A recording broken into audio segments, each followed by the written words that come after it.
আমি তো এমন না আমি তোমার একটা খারাপ কথা বলছি। ইয়া পরে মনে করেন আমি আত্মহত্যা করতাম যাই, যাওয়ার পরে মানে আত্মহত্যা করতে যান মানে কি করেন আপনি? বাচ্চা নিয়ে কি করেন পর্যন্ত? পড়াশোনা বাই করিনি। একদমই পড়াশোনা করেননি? জি না। আপনার বাবা কি করতো? আমার আব্বু কল বান নেই তো আগে। কল বানাতো মানে?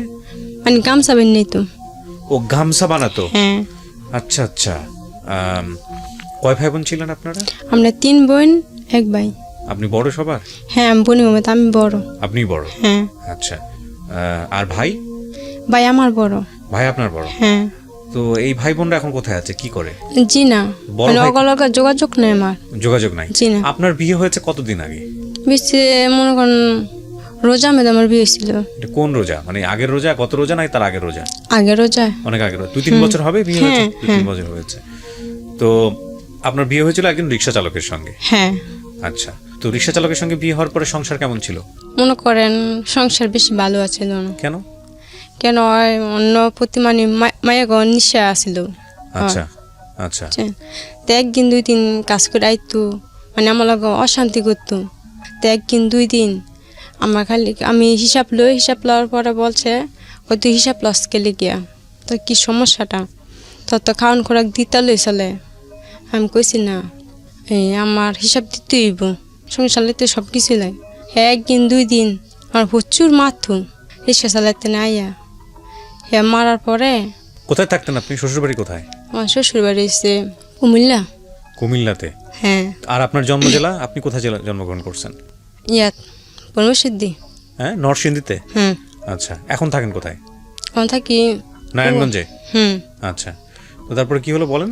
এবার মারার পরে মানে অনেক ইয়া করছে। তাছাড়া বাইরে চাইছে, বাইরে নিছে গা একবার, কারণ আমার ভাত খাওয়াইতে দিতাম না। আমি কই ভাই যদি আমার জীবন যত কষ্ট হোক যত ভানুক আমি আমার ভাত খাম। কেন খাবেন? আপনাকে মারধর করে? তোমরা মানা করো না। তো মানুষের জীবনে বিয়ে বয় কয়টা? আচ্ছা। একটি বয়। আচ্ছা। মানে এই আসে আর কি। ওকে। এরপর আমার প্রচুর মারতো, মারার পর আমি যাইতাম মানে জিতে যাইতাম গা। তো ভাবছি ওই কি খাইব, গরমে রান্না নাই বাড়ি নাই কিছু নেই, আবার জিত মিশছে মতন আবার গেছি গা। যার পরে ওই আমার কাছে মাপ চায়, মানে ওই অন্যায় করছে মাপ চায়। মাপ চাওয়ার পরে আর কি আমার মানে ঠেলে শিক্ষা দিতেছে, থাক তুমি মাফ করে দিছে। আমরা বাসা ভাবছি ওই কাজই করে, কিন্তু 1 দিন 2 দিন ওই মায়ের সাথে যোগাযোগ করে, মানে মায়ের লাগে ফোন নম্বর নিয়ে কথা বলে, মানে এই ব্যাপারে কি তা আমি জানি না। আমার অজান্তে মানে এই কাজটি করছে পরে হিয়ার আমি বালাবুড়ে কেউ কিছু করি না। আমি জানি ওই আমার মায়ের দূর করে প্রচুর, মানে এমন মায়ের মারবো মানে বলার মতন না, মানে শরীরে অঙ্গে হয় বেল দিয়ে বাইরে। কি দিয়ে বাড়ায়? বেল দিয়ে। বেল্ট? হ্যাঁ। আচ্ছা। বাইরের পরে আমি কইছি না আমি খাইতাম না, তোমার ভাত খাইতাম না, আমি যামগা। তোর যাইতে দিলে না তুই যাবি, মানে বলতেছে। এবার আমি কই না আমি তোমার ভাত খাইতাম না। এবার বাইর লাগে ফোন দিল, ফোন দিয়ে বললো, বাইরের লগে কথা কইলো, কয়ে করছে তুমি মারছো কে ওরে, অন্যায় করছে দেখে মারছি। কি অন্যায় করছে আমার বোনে তো বালা কতই কইছি, মানে অনেক হিসাব দেওয়া অনেক লেগে, হিসাব দেওয়া অনেকে লেগে, কয় টাকার কাজ করছো তো বলবোই স্বাভাবিক, সংসারের মধ্যে ইয়া লাগে না। হেরে বলছে পরে আমার ভাই বুঝায় যাই দিয়ে দিছে। তো ভাইও বিয়ে করছে, আল্লাহ বিসলে একটা ছেলে আছে মাশাল্লাহ। আরে তো ভাই ভাবলো আমার সংসারে তো আমি চালাইতে পারি না, আমি অসহায়, আমি রিক্সা চালাই ভাত খাই, মানে বাইর বইটা বেশি ভালো না, মানে অশান্তি করে আর কি। আমি ভাবলাম থাক এনে যত অশান্তি তো জামাইলে তো অশান্তি থাক, যত কষ্ট মষ্ট করে ভাত খেয়ে মাটি তলে চলবো, আমার জীবন আর কিছু লাগবে না। এটাই আমার সুখ, এটাই আমার ঠিকানা। এখন আয় ফেললাম, আয়ের ফলে মানে আর যাইনি, বাসায় যাইনি। ভাই ফোন করতেছে তুই আয় বেড়াই যাম, কিনা আমার দরকার নেই, আমি বেড়াইতে আইতাম না। ওই মায়ের লাগে ফোন করে, কয় তুমি কই আমি এমন জায়গা মেয়েদে আসি তুমি আইও, কহি আমার লগে আরিফে আমার লগে কথা কন যেত না। 2-3 মিনিট পরে আইতাছি, আমার লাগতে না শরীরে আমি আইতাছি। গিয়ে করছে কি মনে করেন বাইক গেছে, সেরি মা অনেক কিছু রাঁধছে, রান্ধার পরে মানে খাওয়া দাওয়া করতেছে, হঠাৎ আটকাইছে বাসায় ঘরে আইসে। আয়াকে কি করি পা আমি কি ভাত খাইছ আমাকে? না আমি তো ভাত খাইনি, আমি তো তোমার লাগে বই রয়েছি, একসাথে খামো সবাই মিললা। কয় না আমি খাই বসছি। আমি তুমি কোন বাসায় গেছো তুমি খেয়েছো? কয়েকটা মেয়ে আমার খাওয়াই দিছে। মানে এমন কালে ফোন আমার পরে আমি রিসিভ করি। আমি কই হ্যালো, আপনি কে? আমি চাঁদনি। এরপরে আমি কই আপনি ওর সাথে কত দিনের সম্পর্ক? ও 3-4 বছর হইব সম্পর্ক। 3-4 বছর হইব সম্পর্ক, হয়তো আমি জানি না, আমারও জানতে এই কাজটা করলো। কয়েক বছর তোর লাইন তুই কী করবি? তোর জীবন থেকে তোর আমার তোর বুয়ার তেনা কাইরা লিয়ে যাম গা। ঠিক আছে লিয়ে দেখ গা, সমস্যা নাই, নিলে নিবি গা, কিছু করার নেই। মানুষের কি জোর করে কি রাখতে পারে? রাখতে পারে না। আবার প্রচুর মানে মিলের সামনে গিয়া, মানে আমি রাস্তাতে যাইতেছি, মিলের সামনে গিয়ে হিয়া আমার দৌড়ে হয়েছে, মারবো। সুদে মেয়ে ধরছে, হিয়া বাবা মনে করেন লাইতেছে পরে আমি আইসি পরে মনে করেন বাচ্চারা লেয়া, বাচ্চা হয়েছে যেমনি ভাইয়ের সাথে রাখমাক, ওর বাপের সাথে রাখমাক হইয়া গেছি গা, মার্চের দিকে গেছি গা। পরে আইসি ওই কাজ করতেছে, আমাকে এদিকে আসো। এবারে গেছে, আমাকে তোমার মাইয়ে হয়েছে, সিজারে মাইয়ে হয়েছে। মানে আপনি তখন সন্তান সম্ভবা ছিলেন? হ্যাঁ, মাইয়া আছে, মাইয়া হয়েছে, তুমি আসো। মানে কি দেখে নাই, ওই সিজার তো করছে, ওই দেখে না। মারার পরে মানে আমি গেছি গা, মানে আমার শিলি জায়গা মধ্যে মানে লাতি দা শিলি জায়গা ছুটে চাইছিল, মানে শিলি খোয়াই লাইতে, হয়তো ডাকাইতের মতো মাইদুর করে। হিয়া পরে আমি কই তোমার মাইয়া এসছে, তোমার মায়ের করলো? কর না, আমি মাইয়া করলেইতাম না। ইয়া করছে, তুই যেদিকে টেনেছো তুই সেদিকে দিকে, আমার এটা বলতেছে। আমাকে কে তুমি? আমাকে ওর কে লিগিয়া? আমি যে রুমে থাকতাম আমার এই রুমে লয়ে যাও। কয় না, তোমার নেওয়া যেত না। আমাকে কে? কয় হ, আমি একজনের তেনে জিজ্ঞাসা করলে আমাকে হঠাৎ আমার বাদে তো তোমার কিন্তু লোক নেই, তুমি কাতে জিজ্ঞাসা করবা? হে আবার কয় হ। আমি কই তুমি কি বিয়ে করছো? মানে তোমার বাবে বুঝা যায় তুমি বিয়ে করছো? হে আবার কয় হ্যাঁ আমি বিয়ে করছি। আমার বুকটা, আমার আসমানটা ভাঙ্গে পড়ছে। মানে এমন বলার মতন না, মানে বাচ্চারা বাপের মুখ দিকে তাকায় রয়েছে, মানে আমি কিন্তু সহ্য করতে পারি না। আমি কই যাই কইছে ওর বিয়ে করছো তুই কিতে আইসি, আমার বিয়ে করছো তুই কিতে আমি আইসি, আমার বাসায় লিয়ে দাও। ওর বাসায় না নিয়ে কী করলো, অর্ধেক রাস্তার মধ্যে আমার ফালাই নিয়ে ফালাই দিয়েছে। পরে কী করবো, এই কাঁচা শিলি লিয়ে ছোটো শিশু বাচ্চা লিয়ে আমি রাস্তার মধ্যে, মানে কাঁচা শিলি মানে এমন খিচানি উঠছে বলার বাইরে, মানে বাঁচানোর মতন না। এ সবাই গিয়ে মাথা গিয়ে পানি ডালার পরে ওর আবার আনার পরে জিজ্ঞাসা করতেছে, ওই তুমি ওরা মারছো কে? ওই তুমি ওরও বিয়ে করছো? তোমার যাত কোন আছে, টাকা পয়সা আছে? তুমি কি ভাবতেছো তুমি দুজনে বিয়ে করছো, দুজনে লিয়ে খাও, সমস্যা কি? সে তো বলে না ওরা খাওয়ান খোরাক দিও না, আর ওই তো বলে না তুমি ওরা খাওয়ান খোরাক দিও না। তা আমি বললাম কাইন্দা, ভাবি আমার কিছু লাগবে না, ওরা সব কিছু দিয়ে দেন, ওই লিয়ে খাক, আমার খাওয়ান লাগবে না ওর ভাত। হ্যাঁ, ওই বলতেছে কয়েক কথা খাইতে না কে লেগে? আমি কই না আমি খাইতাম না। আমার তুমি কি জিজ্ঞেস করে কি আমি এই কাম করছো? আমার অজান্তে তুমি এই কাজটা কে লেগে করলা, কোন অপরাধে? আমি তো এমন না আমি তোমার একটা খারাপ কথা বলছি। ইয়ার পরে মনে করেন আমি আত্মহত্যা করতাম যার পরে মানে আত্মহত্যা করতে যান মানে কি করেন আপনি? বাচ্চা নিয়ে কি করেন? মানে বাচ্চা লিয়ে মানে ওই আমার লিয়ে খাইতো না, বুঝছেন, আমার লিয়ে খাইতো না। মানে বাবার বাড়ি ফিরে যেতেন, আপনার বাপ ভাইয়ের বাড়ি ফিরে যেতেন? আমার তো দুনিয়ার মধ্যে কেউ নেই। কেন, বাবা বেঁচে নাই? জি না। মা না, আমার আম্মু মারা আছে অনেক ছোটতে, আমার বোনে 2 মাসের থেকে মারা আছে। ও, বাবা বেঁচে নেই, মা বেঁচে নেই। জি। বড় ভাই দেখে না? ভাই সিজার করে দিয়েছিল, হেনতেন আওয়ার পরে এই মানে এই ঘটনা করছে। ও, ভাই নিজের টাকা দিয়ে সিজার করে দিয়েছে, তো ভাইয়ের কাছে যেতেন যে এখন সমস্যা কি করবেন আপনি, কিন্তু আপনি এই ধরনের সুইসাইড করার মানে আইসি পরের তে না মনে করেন সিজার করে দিছে, আইসি পরের তে মনে করেন ওরা কোথায় থাকে না থাকে বলতে পারি না, মানে যে জায়গায় মধ্যে আসলে ওই জায়গার মধ্যে ওরা নাই। ও, ভাই কোথায় থাকে আপনি জানেন না? জি না। ফোন করা যায়নি, খোঁজ খবর নেওয়া যায়নি কেন? ওদের কাছে মানে আমি অনেক খুঁজছি ওগরে পাই না। ওদের কাছে ফোন নাম্বার নাই? না। কেন? এত গরিব যে একটা ফোন নাই? কি করে আপনার ভাই? আমার ভাই রিক্সা চালায়। ও, তো হঠাৎ করে বাসা চেঞ্জ করে ফেললো? হ্যাঁ। ওর বাচ্চা কাচ্চা কয়টা? একটা ছেলে। ওই আপনি এখন যে স্টুডিওতে আছেন বা কি অবস্থায় আছেন এটা কি আপনার ভাই জানে, কোথায় আছে জানে? জি না। তাই জানে না? তাহলে আপনার জামাইয়ের সঙ্গে যোগাযোগ করে না? আপনার ভাই যোগাযোগ করলে তো জানার কথা। আপনার জামাই তো বোধহয় জানে না যে আপনি কোথায় আছেন। ওই তো ভালো না, ওই মানে ওই হে বলেই খায়, বুঝছেন। তো আপনি সুইসাইড করার প্ল্যান করলেন, কি করছিলেন আপনি একটু বলেন তো? এখানে একটা বিষয় একটু বলে রাখি, ভদ্রমহিলার কথা হয়তো অনেকেই বুঝতে পারবেন না। উনি আসলে এরকম এনভায়রনমেন্টে পরিবেশে কখনো আসেনি, সুতরাং উনি যতটুকু পারছেন নিজের মতো করে বলেছেন। মূল বিষয়টা হচ্ছে অত্যন্ত দরিদ্র পরিবারের সন্তানেরা, বাবা গামছা বুনিয়ে হলো ওদেরকে চালাতো। তো 3 বোনের মধ্যে উনি হচ্ছেন সবার বড়। এক পর্যায়ে বিয়ে হয়ে যায় ওনার, বুঝতেই পারছেন কত সালে জন্মগ্রহণ করেছেন, নিজের এলাকার ঠিকানাটাও ঠিকমতো বলতে পারে না। সেই জায়গাটা থেকে এই মহিলার একসময় বিয়ে হয় যার সঙ্গে উনি রিক্সা চালাতেন। তো এক পর্যায়ে রিক্সা চালক আরেকটা বিয়ে করেন। তো যেই সময় বিয়ে করেন উনি হচ্ছে সেই সময় ওনার সন্তান জন্ম দিয়েছেন এরকম একটা সময়, এবং সিজারিয়ান বেবি। তো ওনার বাচ্চাটা উনি মেয়ে বাচ্চা হয়। সেই সময় আলটিমেটলি উনি মেনেও নিয়েছিলেন এক পর্যায়ে যে না ঠিক আছে উনি সংসার করবেন, একসাথে থাকবেন, কিন্তু আলটিমেটলি ব্যবস্থা দাঁড়িয়েছে এমন যে ওনার সঙ্গে আসলে থাকা যাচ্ছে না। তো যেহেতু বাবা বেঁচে নেই, মা বেঁচে নেই, বড় ভাই কোথায় আছে খোঁজখবর পাচ্ছে না, গল্প হয়তো অনেক জটিল, অনেক কমপ্লেক্স, আমি ছোট করে বলছি। তো এক পর্যায়ে উনি সিদ্ধান্ত নেয় উনি সুইসাইড করবে। সুইসাইড করার সিদ্ধান্ত নিয়ে আপনি কি করেন, কোথায় যান একটু বলেন তো আমাকে। মানে আমি মধ্যে রাস্তা মানে দাঁড়া রয়েছি। রাস্তার মধ্যে দাঁড়িয়ে আছেন, কোন রাস্তা এটা? নবাবপুর। এটা কি নারায়ণগঞ্জের রাস্তা? হ্যাঁ। কোথাও রাস্তা, রাস্তার মাঝখানে দাঁড়িয়েছিলেন বাচ্চা নিয়ে? কখন এটা? এটা মনে করেন মানে জিদ দেয়, মানে দিনের বেলা না রাতের বেলা? দিনের বেলা। হ্যাঁ, মানে জিদ দেয় মানে। তো বাচ্চাটা নিয়ে দাঁড়িয়েছেন কেন, এত ছোট একটা বাচ্চা? কি করবো ভাই, এই জীবনে কি কিছু লাভ আছে?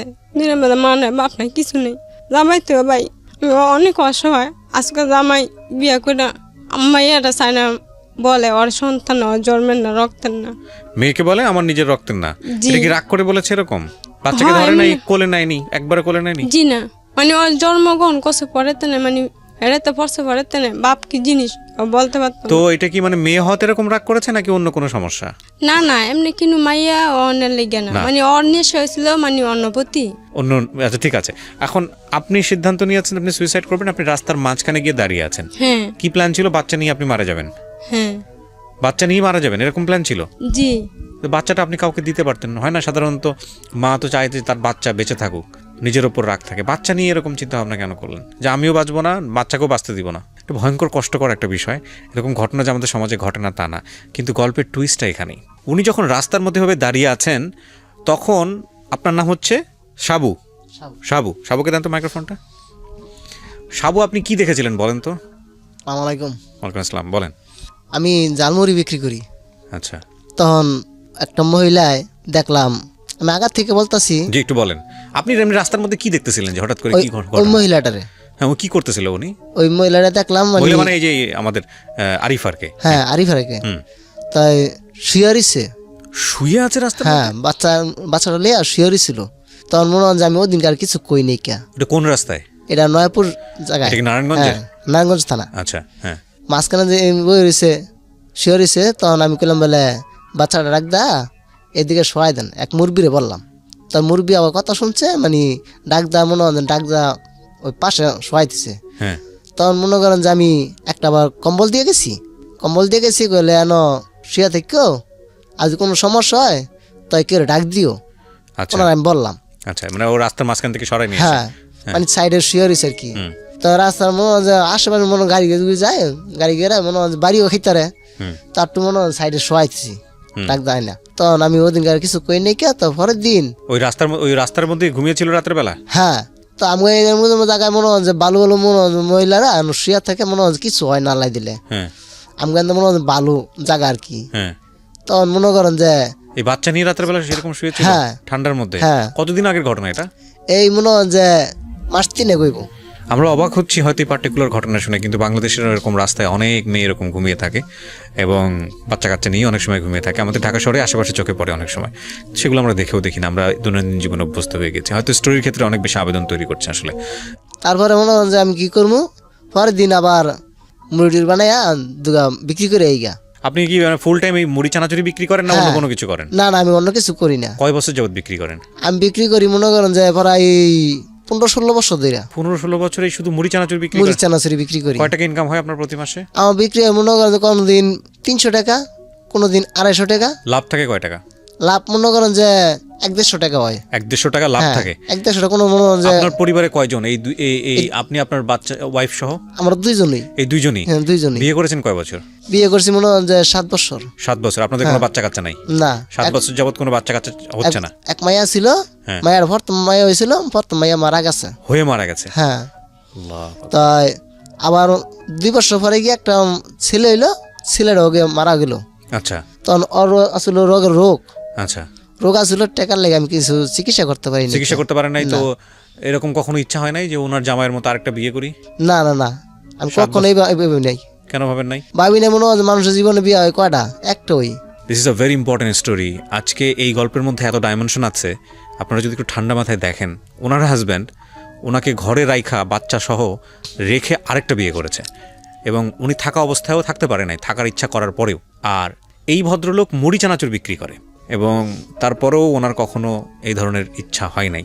বলেন তারপরে কি হয়েছে? ওনাকে আপনি সাইড করে রাখলেন এবং মুড়ি চানাচুর নিয়ে বের হয়েছেন। হ্যাঁ হ্যাঁ, ময় মশলা লইয়া আমি বাইতে বাড়াইলাম।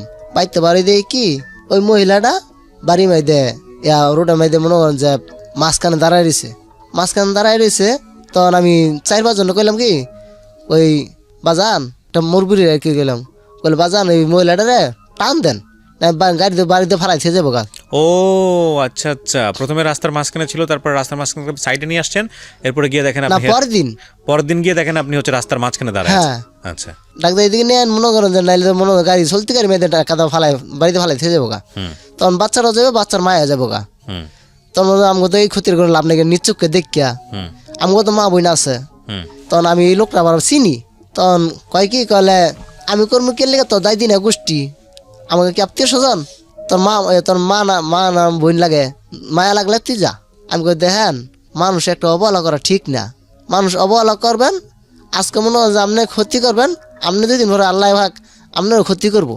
এটা কইছে মনে হয় যে আমরা একটা মারছে থাপ্পর মারছে পরে। আমি কইলে আপনি একটা দিলেন কি লেগে আরেকটা দেন, জোড়া মিল করে লান, আপনি একটা দিয়ে কোনো লাভ হইল না। তো এই মুরব্বিটা কি পরিচিত মুরব্বি?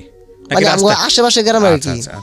আপনি তিতিরে মিটার নাইলে মনে হয় একটা লাড়ি লন। আমি কইলাম কে লেগা আপনি যা কোনো ইচ্ছা আপনি এত বাইরে যান, কারণ এটা আমার বড় দিছে না। ইয়া আর গেল গা, যাওয়ার পরে মনে করেন যে আরো 2-3 জনে কইলাম, কয় দেখ রে ভাই কইস ঠিক হই, অন্য মহিলা ধরতে গেলে মনে হয় মানুষ কইব খারাপ। কলে ওই যে হ্যার মায়া লাগছে, হাই গেট আন্দা আনছে, হাই যে কোনো একটা কিছু করবো আছে। তখন আমি কই থাকা আল্লাহ ভরসা, আল্লাহ যদি মনে হয় যে আমার দিকে চাইবো, আর যদি না চাই তাই মনে হয় মাইর খামো, সমস্যা নাই। আমি মহিলাটা আন্দা লইয়ামো না ডাক দিম ফরতম। তবে ডাক দিছি পরে মহিলাটাই চাইছে, চাইয়া মনে হয় যে আমার দৌড়ে আইয়া মনে হয় যে আমার ফাঞ্চা ধরছে। কয় ভাই আমার বাঁচান, আমি মরতে চাই না। আমি কি হয়েছে আই বাইতে হুন মনে এ আর বাসায় লেগে গেলাম। এর আগে কি আপনার ওয়াইফের সঙ্গে আপনি মহিলাকে নিয়ে কোনো কথা বলেছিলেন? না না না, নেওয়ার আগে বলেন নাই? না, তো সরাসরি বাচ্চা নিয়ে বাসায় চলে গেছেন? সরাসরি বাচ্চা নিয়ে গেছি। তারপর নেওয়ার পর মনে হয় যে সারা মায় বললো কি কলে এটা কে, মহিলার নাম কি, বাচ্চার নাম কি? বাচ্চার নাম হয়েছে মিম। তা ওনাকে রুকসানা মামা বলছেন, আপনার রুকসানা মেয়েটা মারা গেছে? হ্যাঁ। ও আচ্ছা ঠিক আছে, বলেন। তখন আমি বললাম কি দেখো মেয়েটা হয়েছে অসহায়, রাস্তা মাঝে জীবন দিতে চাইছিল। তো মানুষ তো মনে হয় যে তোমারও তো মা নাই বাপ নাই, তুমিও তো বুঝো আমারও মা নাই বাপ নাই, তাই সব হয়েছে তুমি কাছে গাইয়ে ভরছি। তাই এক কাম করো, তুমি যদি থান যদি না দাও তো আমি অন্য একটা রুম ভাড়া লিয়ে দিই, মায়েরা একটা জীবনটা বাঁচাক। কয় এটা কও কি আমি দিতাম না ভাড়াকে, আমার বোনের মতন আমি রাখবো, আমার মায়ের যতন নাইকিয়া আমি মায়েরা ফালমো। আমার বাচ্চা মায় কইল এটা। আমি যাক আল্লাহ দিছে, আল্লাহ ওরে হায়াত দিয়ে দান করছে, ও এই কথাটা বলছে। তখন মনে করেন যে আমি করে তা যাক ভালো হয়েছে, ওরা রাখো গায়ে গোসো করাও গা। মানে মোর বাড়িতে মনে হয় যে ময়লা বড়া ছিল, অনেক ময়লা, বাচ্চারা দেখবার মতন আসছিল না। তখন মনে হয় যে গায়ে গোসো করাইয়া খাওয়া দাওয়া করাইছে, শরীরটির মোড়া টোলা নিয়া কলপান নিয়া খাওয়া দাওয়া করাইয়া মনে হয় যে কতন গিয়া ঘুমাতো ওঠার পরে। তাই মনে হয় যে আমি করে ডাক দা সেদিন আর যাই নেই কিয়া, রাস্তাতে না ফেরত দায় পড়ছি, জালমুড়ি আর বিক্রি করি নেই কিয়া। আজকে আমার জালমুড়ি বিক্রি হয়ে গেছে আমার নই আলাই দিলে। তাই করলাম কি আমি বিকালবেলা বার হয়ে গেলাম গা, 6টার দিকে যাওয়ার পরে মনে করেন যে আমি গ্রামে যাইতাম গা। ওই রোডের মধ্যে মনে হয় যে বেশি বিক্রি না করতেছি, আবার গ্রামে ঢুকে গেছি গিয়া কইতাম কি কইলে জালমুড়ি মানে বিক্রি করতাম। তাই মনে হয় স্বামী স্ত্রী আছে না, ওই মনে হয় যে ওই গরমের সিজন ওই বাইরে বয়ে থাকে, ওই সব মনে হয় যে জালমুড়ি খায়, বসে জালমুড়ি খায়। তাই এইসব করে মনে হয় যে আমি ঢুকলে জালমুড়ি বিক্রি আলা দিলে ভালোই। গিয়া মনে হয় যে 1 ঘন্টা বিক্রি করছি, আমার 600 টাকা বিক্রি করছে। 600 টাকা তো মনে করেন যে আমার 150 টাকা আমার লাভ হয়েছে। 150 টাকা লাভ হয়েছে পরে তো মনে হয় 150 টাকা লাভ হয়েছে আমার, মনে হয় যে আমার বাজারের টাকা আয় পড়ছে। তখন আমি কইলে দেখো আমি বললাম বিক্রি করে পরে বললাম বলে দেখো আমার ওই 150 টাকা লাভ হয়েছে আজকে। এই বাচ্চা রান্নার পরে আমার প্রথমে আজকে 150 টাকা লাভ হয়ে গেছে গা 1 ঘন্টায়। সারাদিনে আমি মনে হয় 150 টাকা আমি লাভ করতেই না, আজকে আমার 150 টাকা লাভ হয়ে গেছে গা। তখন আলহামদুলিল্লাহ বাচ্চা মেয়ে কইলো। আমাদের ধর্মে এটা আছে, কন্যা সন্তান সৌভাগ্যের প্রতীক। ঠিক আছে, যেভাবে দেখেন, বাট এইভাবে বলা যাবে না যে এই মেয়েটার কারণে এটা হয়েছে, এটা বলা যাবে না, নিয়ম নাই। কিন্তু কন্যা সন্তান সৌভাগ্যের প্রতীক, এটা বলা হয়েছে। হ্যাঁ বলেন তারপর। তখন আমি কি করলাম, কইলে দেখো তুমি থাও, তুমি যত জীবন থাকতো আমার দরকার হয় আমি কিডনি বেচছিল, আমি তোমাকে সহজ দিকে তো করবো, তুমি একটা কাইকে লড়বা না। তোমার যদি আমি যদি বসে যদি করি তারি তাই দিমু, আর যদি না হইতে পারি তোমার নাই কোনো তুমি ডাইল ভাত খাইয়া জীবনটা কাটাইবা। আমি কইলাম ওরে এই বুঝ দিলাম। তখন করে আচ্ছা ভাই আমি যাইতাম না ভাই, আপনি আমার ভাই লাগেন। আরিফা বললো এটা? হ্যাঁ আরিফ ভাই বলছে। কয়দিন হলো আপনার সঙ্গে আছে? আমার লোক আছে মনে করেন যে 5 মাস 2 সপ্তাহ চলছে। এর মধ্যে ওনার জামাই খোঁজ খবর নিয়েছে? না, কোনো খোঁজ খবর নেই? না না। আজকের এই ভিডিওটা দেখার পরে যদি ওনার জামাই ফিরে আসে আরিফের কাছে, কি করবেন? দিয়ে দিমু। He is really honest. যদি যায় দিয়ে দিমু। মায়া লাগবে না যে বাচ্চাটা আপনার নিজের সন্তানের মতো দেখেছেন, বড় করেছেন? হ্যাঁ বাচ্চা দিমু না। কেন? বাচ্চা তো ওর। না বাচ্চা দিমু না, বাচ্চা দিমু না। কারণ কে লেগে মনে করেন যে হয়তো বিক্রি করে লেবো, আর যদি বিক্রি করে তখন মায়ের জীবনটা শেষ হয়ে যাবো গা। বাচ্চা দিমু না। সারা জীবন বোনের মতো দেখবেন? হ্যাঁ দেখবো, আজীবন আমি মরা এখন তো আমি ওর বোনের মতো ছেনা দিমু। আমরা বলি না যে আমাদের সমাজে অনেক হিরো দরকার যাদেরকে আমরা ফলো করতে পারি? This one is hero. চানাচুর বিক্রেতা, বাট মডেল ওয়ান। ও নিজেরই পেট চলে না, 1 থেকে 150 টাকা ইনকাম করে প্রতিদিন। এই 1 থেকে 150 টাকায় জামাই বউ মিলে ভাগাভাগি করে খায়। সেখানে আরেকটা মেয়ে মানুষ যাকে নিয়ে এসছে, এবং ওদের সোসাইটিতে একটা মেয়েকে ঘরে তোলা কত রকমের কান কথা তৈরি হয়, আরেকটা বাচ্চা সহ। বাচ্চাটারও তো নিজের একটা খরচের ব্যাপার স্যাপার আছে। আপনি আমি হলে পারতাম, ঘরে ঢুকতে দিত? এই যে মহিলাটা, যে আপনার ওয়াইফের নাম কি? ডালিয়া। ডালিয়া। এই যে ডালিয়া প্রথম দেখাতেই এরকম রাজি হয়ে গেল, বললো যে ঠিক আছে আমার বোনের মতো থাকবে বাসাতে। এই যে এগুলা, এটা আমার আপনার ফ্যামিলিতে হলে সম্ভব ছিল? সম্ভব ছিল না। এরা আসলে রিয়েল মানুষ, এরা আসলে অনেস্ট মানুষ। এই সৎ মানুষদের আসলে আমাদের দেখা উচিত। এটাই বললাম, মানে আজকের এই গল্পের জায়গাটা আসলে মূলত এই সাবু আর বাকি যে ঘটনাগুলো, সেগুলো আমাদের সমাজে হরহামেশাই ঘটে। হয়তো বা একটা গাড়ি ওর শরীরের উপর দিয়ে চলে গেলে পৃথিবীর কেউ জানতোই না যে মেয়েটা কেন মারা গেল, কেউই জানতো না। ওর জামাইকে ধরার প্রশ্নই ওঠে না, হয়তো কোনো ক্লুই খুঁজে পেতো না। যে মেয়ে ঠিকমতো বলতে পারে না যে তার স্থায়ী ঠিকানা কি, তো কিছুই হতো না। ওই বেওয়ারিশ লাশ হিসেবে হয়তো বা দাফন হতো। এই ছোটো বাচ্চা, নিষ্পাপ বাচ্চাটা, সে হয়তো ঘুমের ঘোরেই পৃথিবী থেকে হারিয়ে যেত। কিন্তু এই সাবু এই মেয়েটাকে সে তুলে নিয়ে এসছে রাস্তা থেকে। That is really awesome. এবং ছোট একটা বাচ্চার মাথার উপরে একটা ছাদ হয়েছে, ঝালমুড়ি বিক্রেতা সাবু, এবং সে এই দুটো মানুষের জীবনের স্বপ্নদ্রষ্টা হিসেবে কাজ করছে। গল্পটা হয়তো আজ থেকে 5 বছর পরে বা 10 বছর পরে অন্যদিকে টার্ন নেবে, হয়তো অন্যরকম হয়ে যাবে, যেটা হয়তো এতটা ভালো লাগার জায়গায় থাকবে না, অথবা এর চেয়েও ভালো লাগার জায়গা থাকবে। কারণ প্রত্যেক মোমেন্টে আমাদের গল্প চেঞ্জ হচ্ছে, প্রত্যেকটা মুহূর্তে আমরা আমাদের লাইফে চেঞ্জ টের পাই। কিন্তু এখন পর্যন্ত এটা একটা অসাধারণ গল্প, এটা একটা অসাধারণ স্টোরি। তো সাবু ভাই, আপনি গল্পটা কেন বলতে আসছেন আমার কাছে এই রেডিওতে? আমি গল্পটা বলতে আসছি, মনে করেন যে এরকম কাজ যাতে আর কারো যাতে না হয়, যাতে সতর্ক হয়ে জায়গা, মেয়ে হোক বা পুরুষ হোক, আমার গল্পটা শুনে যাতে সতর্ক হয়ে যায়। সতর্ক বলতে? সতর্ক হয়ে যায় মানে এসব মেয়ে বেড়ি বিয়া শাদি কইরা এরকম ভাবে যাতে না ভালাই দেয় আর কি। সে ছেলে সন্তান হইলে যাতে অস্বীকার যাতে না করে। যত হয়তো মনে হয় যে একটা গরিবের মেয়ে, আজকে যদি মনে হয় যে একটা ধনী মেয়ে থাকতো, তাহলে মনে হয় আজকে রাস্তাঘাটে থাকতে পারতো না, বাড়িতে থাকতো, আর একটা অন্যজনের কাছে থাকতো না, আশ্রয় নিত না। আমি চাইতেছি এইটা যাতে শুননা আমার গল্পটা সতর্ক হয়ে যায়। আপনি আজকে এখানে এসেছেন কিভাবে? আপনার এই টাকা ম্যানেজ হয়েছে কিভাবে? আজকে মনে হয় যে আমি আসছি, একটা ওই বাড়িওয়ালা আসছিল যে বাড়ি থাকি, এই বাড়ির মধ্যে যে লোক আইসে, বাড়িওয়ালির মাই আইসে আমার। আমি কইলাম বলে আফা আমার একটু সহযোগিতা করেন, আমি গল্প যাবো, ঢাকা যাবো। মানে আপনি বাড়িওয়ালির কাছ থেকে টাকা ধার করে নিয়ে আসছেন? হ্যাঁ। ওনারাও এসছে আপনার সঙ্গে? হ্যাঁ ওরাও আসছে। কয় কত বছর যাবত ভাড়া আছেন আপনি ওখানে? এনা আছি, আমার আব্বু মৃত্যু পরে অনেকদিন হয়ে গেছে তাহলে? হ্যাঁ, আমার আব্বু মারা গেছে 14 বছর। আচ্ছা সাবু ভাই, আপনি যে ঝালমুড়ি বিক্রি করেন, আপনার কোনো ভবিষ্যৎ পরিকল্পনা আছে যে অন্য কিছু করেন, নাকি সারা জীবনে ঝালমুড়ি বিক্রি করবেন? মানে কল্পনা আছে, মানে আল্লাহ তো মনে করেন যে যদি তবে কিছু দেয়, এই মেয়েটা দিয়ে আমি কিছু দিয়ে দিতে পারলে আমি মরে গিয়ে আমি শান্তি পাবো। ওর জীবনে যদি কিছু করে দিয়ে দিতে পারি, তাহলে মনে করেন যে আমি সেই দিনে তো গিয়ে আমি মনে করেন যে আমি আশ্রয় পামু। তাওয়াক্কাল তো আল্লাহ। আপনার নিয়ত গুণে বরকত। আপনি নিশ্চয়ই অনেক অনেক ভালো মানুষ। চাইবো, মন থেকে চাইবো যেন আপনি যে উদ্দেশ্য নিয়ে ওদেরকে ঘরে তুলেছেন সেটা যেন সফল হয়। অন্তর থেকে দোয়া করি আপনার জন্য। অনেক ভালো থাকবেন সাবু ভাই। আমি খুব খুশি হয়েছি যে আপনি গল্পটা বলার জন্য আপনি এখানে এসেছেন। আপনি তার মানে নিয়মিত শোনেন আমাদের এই অনুষ্ঠানটা? হ্যাঁ শুনছি। জি। আমি প্রত্যেকদিন মনে করেন যে আমি প্রত্যেক মঙ্গলবার আমি গল্পটা শুনি। তা শুনি বুঝলে মনে করেন যে আমি আপনার এই জায়গায় আমি আসার প্রস্তুতি নিচ্ছি। আচ্ছা সাবু ভাই, ঠিক আছে। আপনি কোনো ফোন নাম্বার ব্যবহার করেন? কোনো ফোন আছে আপনার? হ্যাঁ করি। আচ্ছা ঠিক আছে, আমি ওনার ফোন নাম্বারটা এই ভিডিও লিঙ্কে দিয়ে দিচ্ছি। কেউ যদি ওনার সাথে ব্যক্তিগতভাবে যোগাযোগ করতে চান এই বিষয়টা নিয়ে, ইভেন ওনার হাজব্যান্ডও যদি যোগাযোগ করতে চায়, ওনার সন্তান যদি কোনো মনোমালিন্য হয়ে থাকে আপনাদের মধ্যে, যদি যোগাযোগ করতে চান, সত্যি সত্যিই যদি ওনাকে সঠিক ব্যবস্থা দিতে পারেন, তাহলে এই ফোন নাম্বারের মাধ্যমে যোগাযোগ করবেন। সাবু ভাইয়ের সাথে যদি কেউ দেখা করতে চান, যে গল্পটা উনি বলে গেল সেটা কতটুকু সত্য, আদৌ সত্য কিনা, আপনারা ওনার সঙ্গে ফোনে কথা বলতে পারেন। So thank you so much. আপনার ফোন নাম্বারটা একটু বলেন, মুখে বলেন। আমি বলতে পারি না ফোন নাম্বারটা মুখে বলতে পারেন না? আচ্ছা ঠিক আছে। এটা কি আপনার নিজের নামে করেন? হ্যাঁ আমার এটা পার্সোনাল নাম্বার। পার্সোনাল নামে নাম্বার। আচ্ছা প্রিয় শ্রোতা, যারা সাবুর সাথে যোগাযোগ করতে চান বা আপনাদের জায়গা থেকে যদি মনে হয় এই বিশেষ করে ছোট্ট বাচ্চাটিকে কিছুটা হলেও হেল্প করবার প্রয়োজন, তাহলে আপনারা ফোন করতে পারেন এই নাম্বারে, এবং এটা সাবুর বিকাশ নাম্বারও 01811405107।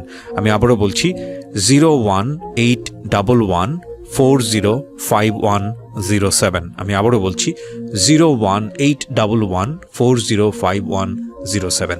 এই পর্যায়ে আরেকজন গেস্ট আমার সঙ্গে যুক্ত হচ্ছেন, চলুন তার নামটা একটু জেনে নিই। প্রথমে আপনার নামটা একটু বলেন। হ্যাঁ, আমি আহমেদ সজীব। আহমেদ সজীব, বয়স কত? আমার বয়স 26 বছর। 26 বছর। আপনি এসছেন ময়মনসিংহ থেকে? হ্যাঁ, আমি ময়মনসিংহ থেকে এসেছি। এমনিতে জন্ম জেলা কোথায়?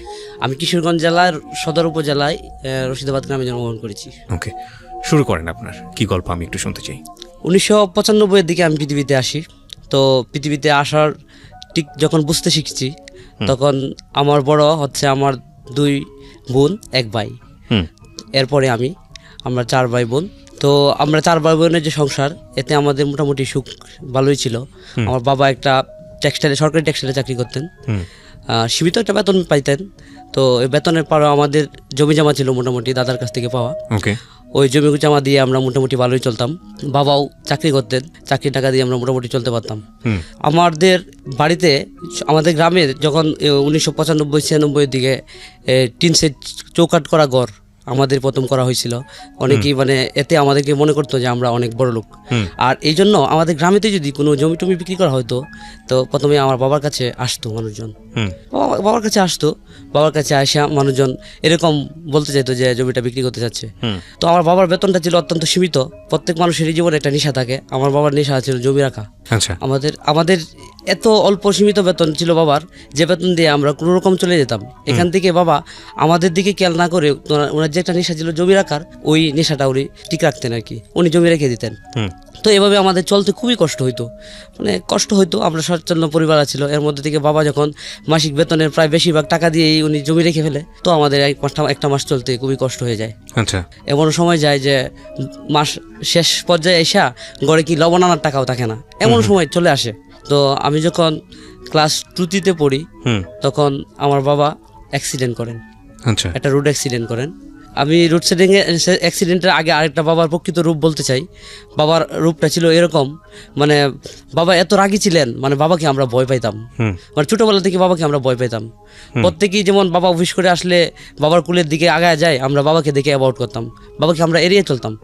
বাবার সাথে যেন আমাদের দেখা না হয় এরকম আমরা চাইতাম। কারণ বাবা আমাদেরকে নানান ধরনের ভুল ত্রুটি ধরে মারধর করবে এই চিন্তাই। কারণ বাবা চাইতো যে আমরা উনার মতো করে বড় হই, উনি যেভাবে চায় এভাবে চলি। কিন্তু আমার মার কাছে মনে হতো যে বাবা আমাদেরকে যেভাবে সাজেশন দিচ্ছে চলার জন্য, এভাবে হয়তো আমরা ভবিষ্যতে তেমন বড় কিছু হতে পারবো না। সেই সূত্র অনুসারে আমার মার মতো করে আমরা চলতে গিয়ে বাবার কাছে অনেক বকুনি খেতে হতো, বাবার পিটুনি খেতে হতো। বাবা অফিস থেকে এসে সর্বপ্রথম আমাদেরকে ডাকতো, তো খুব ভয়ে ভয়ে বাবার কাছে যেতাম। যেমন মনে হচ্ছে যে আমি রিমান্ডের আসামি, বাবা আমাকে রিমান্ড দেবে, এরকম বাবার কাছে ভয়ে ভয়ে যেতাম। তো প্রথমে জিজ্ঞেস করতো, কিরে আজকে স্কুল থেকে এসে কি করছস? তো স্কুল থেকে এসে কি করছি এগুলো বর্ণনা দিলে বাবা বলতো, তোকে তো সকালে বলে গেছিলাম এটা করার জন্য ওইটা করার জন্য, করস নাই কেন? তো খুবই ভয় পাইতাম বাবাকে। তো ভুল করলে, ভুল উত্তর হইলে, বাবার মতো করে উত্তরটা নিতে না পারলে বাবা মারধর করতো। আর মা যদি এসে বাধা দিত, তখন মাকেও বাবা অনেক বকাবাধ্য করতো। আর বাবা প্রতিদিন সকাল ভোরে উঠে অফিসে যাওয়ার আগে, বাবার অফিস টাইম ছিল সকাল 7টা থেকে 5টা পর্যন্ত, এর আগ পর্যন্ত ভোরে ফজরের নামাজ পড়ে বাবা জমিতে কাজ করতে যেত। আর আমাদেরকে পড়ার টেবিলে না পাঠায়া বাবা আমাদেরকে সবাইকে, আমরা 2 ভাইকে, এমনকি আমার বড় বোনকে সহ জমিতে যাওয়ার জন্য বলতো আর কি। তো মা আমাদেরকে টিপস দিত রাত্রেবেলায়, যে সকালবেলা যখন তোদেরকে জমিতে যাওয়ার জন্য বলবে, তখন তোরা কী করবি, ঘুম থেকে উঠে প্রথমে তোর বাবা মসজিদ থেকে আসার আগে তোরা পড়তে বসে পড়বি, পড়ার টেবিলে যাবে, বাকিটা আমি ম্যানেজ করব। তো আমরা ঠিক তেমনই করতাম, মার অনুসরণে আমরা সব অনুসরণ করতাম মার কথাগুলো। তো আমরা সবাই সকালবেলা ঘুম থেকে উঠে যার যার মতো টেবিলে চলে যেতাম। তো বাবা প্রথমে আমাদের পড়ার টেবিলের পাশ দিয়ে যাওয়ার সময় বলতো যে, এই আমি কিন্তু যাচ্ছি খেতে, তোরা আসবি, এরকম বলে যেতেন। তো আমরা চিন্তা করতাম যে খেতে যাব, কাজ করলে কুয়াশার মধ্যে, শীতের মধ্যে বা গরমের মধ্যে, বৃষ্টির মধ্যে কষ্ট হয়, এর চেয়ে বরঞ্চ পড়াটাই তো ভালো। তখন হয়তো এরকম বুঝতাম না যে পড়লেই আমি ভালো হব, না পড়তে পারলে হবে না কিছু, এটা বুঝতাম না। জাস্ট কাজ থেকে বিরত থাকার জন্যই জমিতে যাওয়া হতো না। আর মা যেহেতু সাপোর্টে আছে, সেই সূত্র একটু ভয়টা কম পাইতাম। তো বাবা জমি থেকে আইসা অফিসে যাওয়ার জন্য তাড়াহুড়ো করে রেডি হইতো, আর আমাদেরকে খুব গালিগালাজ করতো। তো মা আমাদেরকে সান্ত্বনা দিত যে সমস্যা নাই, তোমরা তোমাদের মতো করে এগিয়ে যাও, হ্যাঁ তোমরা তোমাদের মতো করে এগিয়ে যাও, আমি তো জেলখানায় বন্দি হয়ে গেছি, আমি চাইলেই তো মুক্তি আমার সম্ভব না। আর তোমরা যদি চাও তাহলে তোমার এই বাবার জেলখানা থেকে মুক্তি পাবা। কীভাবে পাবা? তোমরা যদি পড়ালেখা করো, তোমাদের মতো করে তোমরা মানুষ হও, আমি যেমনটা চাই তোমরা এমন হও, তাইলে তোমরা একসময় অনেক দূরে যাবা, এই জেলা থেকে অন্য জেলায় যাবা, এই শহর থেকে অন্য শহরে যাবা, এমনকি দেশের বাইরেও যেতে পারবা। আর যদি তোমার বাবার মতো করে, তোমার বাবার কথা মতো চলে তুমি জমিতে চলে যাও, পড়ালেখা না করো, তাহলে তো তোমার মনে করে যে তোমার বাবার এই জেলখানাতে তুমি বন্দি হয়ে গেলা, জমি চাষি করলা তোমার বাবার সাথে। তো আমাদের ভিতরে তখন থেকে ওই বুদ্ধটা নাড়া দিত, খুব নাড়া দিত। অ্যাকচুয়ালি আসলেই তো মা যা বলছে এটা আমরা বুঝতে পারতাম। বর্তমানে আমরা 7 ভাই বোন। তো 7 ভাই বোনের মধ্যে আমার সবার বড় হচ্ছে আমার বোন, তারপরে আমার এক ভাই, তারপরে আমার আরেকটা বোন, তারপরে আমি। তো আমার যে ভাই আছে, ওই ভাইটা অনেক ট্যালেন্ট ছিল পড়ালেখাতে। তো ও যখন ক্লাস 8-এ পড়ে, তখন আমরা আব্বা কাকার 7 ভাইয়ের মধ্যে একজন আছে আপনার অনেক পড়ালেখা করেছে, উনি আমার ভাইকে খুব ফেভার করতো, যে আমরা আব্বা কাকার মধ্যে অনেক ভাই বোন, তার মধ্যে আমার ভাইটা অনেক ট্যালেন্ট, অন্য যে চাচাতো ভাই বোনগুলো আছে তাদের তুলনায় পড়ালেখা ভালো। তো কাকা এসে ভাইয়াকে বললো, তুই এটি বৃত্তি দিবে, আর আমি আশা করি তুই বৃত্তিটা পাবি। তো বৃত্তির জন্য একটা গাইড বই কিনতে হইতো, হ্যাঁ, যেটাতে আপনার 11টা সাবজেক্টের নোট থাকতো। তো ওই গাইড বইটা কেনার জন্য বাবার কাছে টাকা চাইলো মা। তো বাবা বললো যে দেখো, এই টাকাটা যদি আমি এখন দিয়ে দিই, তাহলে আমি ওই জমিটাতে সার দিতে পারবো না। এরকম বাবা এড়াই যেত। তো এইভাবে 7-5 দিন পড়ার পরে দেখা যাচ্ছে ভাইয়ের পরীক্ষা প্রস্তুতি সবাই অন্য বন্ধুরা শুরু করে ফেলছে, বাট ভাইয়া শুরু করতে পারতেছে না। তো চাচাকে আবার এটা ইনফর্ম করে মা। তো চাচা বাড়িতে এসে বাবার সাথে করে রাগারাগি করলো যে তুই যেটা করতে পারস নাই, এর চেয়ে ভালো কিছু ছেলে করুক, এটা তুই চাস না, আমি বুঝতে পারছি, ঠিক আছে আমি ছেলেকে গাইড বই কিনে দিচ্ছি, ছেলে বৃত্তি পাইলে এটাই ক্রেডিট তুই নিতে পারবি না। তো ভাইয়াকে দিয়ে শহরে চলে গেলো কাকা। তো আমাদের ওইখানে লাইব্রেরি ছিল, লাইব্রেরি থেকে কাকা একটা বই কিনে দিল, ভাইয়া তো অনেক খুশি, বইটা নিয়ে বাসায় আসলো। তো ভাইয়া পড়ালেখা করলো খুব মনোযোগ সহকারে। তো এই পড়ালেখাগুলো করতে গিয়েও অনেক বাধাই পড়তে দিত। বাধাটা মূলত বাবাই দিত, যে প্রাইভেটে যাচ্ছিস, এখন প্রাইভেটে চলে যাচ্ছিস, এখন প্রাইভেটে চলে গেলে এই কাজটা কে করবে, এই কাজটা আজকে প্রাইভেট মিস করে দেয়, আজকে বৃষ্টি আসতেছে আজকে যেতে হবে না, এরকমভাবে ভাইয়াকে বলতো আর কি। ভাইয়া বৃত্তিটা পাই, ট্যালেন্টফুলের বৃত্তিটা পাই। ভাইয়া ট্যালেন্টফুলের বৃত্তিটা পাওয়ার পরে আমার বাবা যে টেক্সটাইলে চাকরি করতো, ওই টেক্সটাইল থেকে কিছু লোক বিদেশে পাঠাবে শ্রমিক হিসেবে, হ্যাঁ। তো ওখানে কারো কাছে পরামর্শ না করে আমার বাবার নাম দিয়ে দেয়। বাবাদের একটা প্রভিডেন্ট ফান্ড ছিল, এই যেখানে চাকরি করতো, এখানে ওই ফান্ড থেকে কিছু টাকা জমা হবে এই যে বিদেশের ক্ষেত্রে, আর কিছু টাকা বাবাকে দিতে হবে যদি বাবা যাইতো আর কি, যায় তাহলে। তো বাবা কারো কাছে কোনো পরামর্শ না করে, এমনকি আম্মার সাথেও মনে হয় সম্ভবত বলে নাই, উনি টাকা জমা দিয়ে দিয়েছিল বিদেশ যাবে। তো বাসিতে আসে বললে যে আমি তো সৌদি আরব যেতে চাইতেছি, আমার কলিগদের সাথে আমিও টাকা জমা দিছি, আমি বিদেশ যাব। তো আম্মা জিজ্ঞেস করলো যে আপনি যদি বিদেশ যান তাহলে আমাদের জমি জমা আছে মোটামুটি, আর এগুলো দেখাশোনা কে করবে? তখন বললো যে এগুলো কে করবে, এগুলো সোহাগ দেখবে, বড় ভাইয়ের কথা বললো। তো বড় ভাইয়ের কথা আম্মা বললো যে বড় ভাই যেহেতু বৃত্তি পাইছে, একটা ভালো কলেজে ভর্তি করবে, আর বড় ভাইয়ের চিন্তা ছিল যে সে ইঞ্জিনিয়ারিং পড়বে। তো আমাদের কিশোরগঞ্জে একটা ইঞ্জিনিয়ারিং পলিটেকনিক্যাল ছিল, তো ওইখানে ভাই অ্যাডমিশনও নিবে চিন্তা করতেছিল। তো এমন তো পর্যায়ে বাবা যেহেতু এই সিদ্ধান্ত বিদেশ যাবে, তো ওইটা আবার মা যদি কোনো সমাধান না পাইতো বাবাকে শাসন করার জন্য একজনই ছিল আমার নেতা চাচু। তো ওনার কাছে আবার মা ইনফর্ম করেন যে বাবা তো তোমার ওর বাবা তো এটা করতে চাচ্ছে। তখন আবার কাকা আসেন, এসে সকালবেলা অন্য কাকারা নিয়ে মিটিং বসেন সকালবেলায় আমাদের বাসায়। বসার পরে জিজ্ঞেস করেন কেন তুই বিদেশ যাবি? বলছে যে আমার অনেক ছেলে মেয়েদেরকে মানুষ করার জন্য আমার অনেক টাকার দরকার, আর টাকাটা কি বাবা প্রমাণ করতো? পড়ালেখা করে যে টাকা কামানো যায় ওটা বাবা বুঝতো না। বাবা বুঝতো যে টাকা থাকলে আরও টাকা পাওয়া যায়, আর জমি থাকলেই সুখ পাওয়া যায়। ওটাই ছিল বাবার থিওরি। কিন্তু বাবার ওই থিওরিটা কাকা কোনো সময় পছন্দ করতো না। কাকা এটা এড়ায় যেত, এর বিপরীতে একটা যুক্তি তৈরি করতো কাকা। যুক্তি করে বাবাকে ডাউন করে দিত। আর বাবা কাকাকে ছোটোবেলা থেকে খুব রেসপেক্ট করতো। এভাবে কাকার কথাই বাবা তো অফ হয়ে যায় যে না, তাহলে আমি যদি না যাই তাহলে আমার টাকাটা জমা দিয়ে দিছি। পরে এর মধ্যে আমার এক কাকা আরেকটা চাচা বলে উঠলো যে তাহলে ছেলেটাকে পাঠায় দিই বিদেশ, সোহাগকে বিদেশ পাঠিয়ে দেবো। তো এর মধ্যে বায়াটা পড়তেছিল, জানালা থেকে শুনছে যে বায়ার নাম উঠছে যে হ্যাঁ বিদেশ যাবে। তো ও খুব রাজি হয়ে গেছে। ও তাড়াতাড়ি করে দূরে আসছে টিভি পড়ার টেবিল থেকে, হ্যাঁ কাকা আমি বিদেশ যাব, আমি সৌদি আরব যাব। বায়া কী করছে, পরের দিন ওর ফ্রেন্ডের কাছে সব বইটই বিক্রি করে দিছে যে ও আর মানে করবে না, পড়ালেখা করবে না, ও বিদেশ চলে যাবে। এরকম করে বাসায় চলে আসছে। বাসায় চলে আসার পরে আমুর কাছে ও বায়না করলো যে আমাকে যদি তুমি বিদেশ না পাঠাও তাহলে আমি পড়ালেখা করবো না, তো করবোই না, আর আমি বাড়িতেও থাকবো না। তখন আম্মা বললো যে তোর যেদিকে দুই চোখ যা এদিকে যাবি, কিন্তু আমি তোকে বিদেশ পাঠাবো না। আর বাবার কথা হচ্ছে আমি অনেকগুলো টাকা জমা দিয়ে দিয়েছি, প্রায় 60-70 হাজার টাকা, তখনকার সময় অনেক টাকা জমা দিয়ে দিয়েছে। আমাদের একটা জমি বন্ধক দিছে, আর কিছু টাকা বাবার প্রভিডেন্ট ফান্ডে জমা ছিল। এভাবে প্রায় 70-80 হাজার টাকা বাবা জমা দিয়ে দিয়েছিল। এটা উঠানো যেত, হয়তো অনেক সংগ্রাম হইতো, কিন্তু বাবা এই টাকাটা জমা দেওয়ার কারণে চাচা পরে এক পর্যায়ে রাগান্বিত হয়ে যে তোদের ফ্যামিলি ম্যাটার আমি আর এটা ইনভলভ করবো না, তুই দেখ এটা। তো বাবার ইচ্ছা আর ভাইয়ার ইচ্ছা থাকার কারণে ভাইয়া সৌদি আরবে যাওয়ার প্রস্তুতি নেই। আচ্ছা, ভাইয়া বড় ভাই হ্যাঁ সৌদি আরব যাবে, শখ ভাই। তো ভাইয়া সৌদি আরব যাবে, সব কিছু ওকে, আত্মীয় স্বজনকে ইনভলভ করা হলো। তো তখন ভাইয়ের বয়স ছিল 16 বছর। তো বড়রা যে আলাপ করতো যে বয়স হয় না যে বিদেশ যাওয়ার, এটা আমি বুঝতে পারতাম, অতটুকু বুঝতে পারতাম। আর কি হচ্ছে না হচ্ছে এটাও বুঝতে পারতাম, কিন্তু ভাই বিদেশ গেলে কি খারাপ হবে না ভালো হবে এটা তখন বুঝতে পারতাম না। তো বড় ভাই বিদেশ এক পর্যায়ে যাওয়ার জন্য প্রস্তুতি সব কমপ্লিট, বড় ভাই বিদেশও গেল। আব্বার কলিগের সাথে আব্বা ওরে পরিচয় করাই দিল যে এরকম এরকম তুই যাবি ওনাদের সাথে। আর ওনাদেরকে বুঝাই দিছে যে আমার তো তোমাদের সাথে যাওয়ার কথা ছিল, আমি যেতে পারি নাই, আমার ছেলেকে তোমরা একটু দেখে শুনে নিবা। তো বাবার জায়গায় বড় ভাইকে নাম দিয়ে দিল, এবং বড় ভাই বিদেশ সৌদি আরব গেল। এটা 2001-এর কথা। 2001-এ বড় ভাই সৌদি আরব যাওয়ার পর উনি 3 মাস ছিল, কোনো খবর ছিল না। কারণ ছিল একটাই, বড় ভাই যখন সৌদি আরব গিয়ে পৌঁছেছিল তখন বড় ভাইদেরকে রিসিভ করার জন্য এই সৌদি আরব টেক্সটাইল থেকে লোক আসার কথা ছিল। তো আসছিল, আয়সা আবার কলিগরা রিসিভ করে নিছে। আর বড় ভাই মানে কি জানি একটা দৃশ্য দেখতে গিয়া অন্যদিকে অন্য মানুষ অনেক সময় নিয়েছিল ওরা আসতে, এই ফাঁকে বড় ভাই জানি কই চলে গেছিল, কি জানি এটা করতে গেছিল, ও নিজেও এখন ঠিক বলতে পারে না, তখন আয়সাও বলতে পারে নাই। পরে ওরা ওনাদেরকে আমার চাচুদেরকে মানে আব্বার বন্ধুদেরকে উনি হারায় ফেলাই, বড় ভাই হারায় ফেলছে। তো ওনাকে আর রিসিভ করে নেয় নাই পরে পরবর্তীতে। তো হারায় ফেলে বড় ভাই সৌদি আরবে 3 মাস প্রায় খবরহীন। 3 মাস বড় ভাইয়ের খবর না থাকার কারণে তো আমাদের ফ্যামিলি সবাই খুবই কান্না করতো, এমনকি এলাকাবাসী আয়সা ছেলেটার জন্য আফসোস করতো যে এত ভালো একটা ট্যালেন্ট ছেলে, যে রেজাল্ট খুব ভালো করছিল, আরও রেজাল্ট ভালো, অনেক রেজাল্ট ওর জীবনে আসছিল, হয়তো আসতো এরকম, এই ছেলেটাকে কেন বিদেশ পাঠানো হলো এটা সবারই প্রশ্ন থাকতো, কিন্তু উত্তর তো কারো জানা ছিল না, একমাত্র বাবাই জানতো। যাই হোক, তো বড় ভাই কোনো খবর নাই, আমরাও খুব কান্নাকাটি করতাম দেখা দেখি।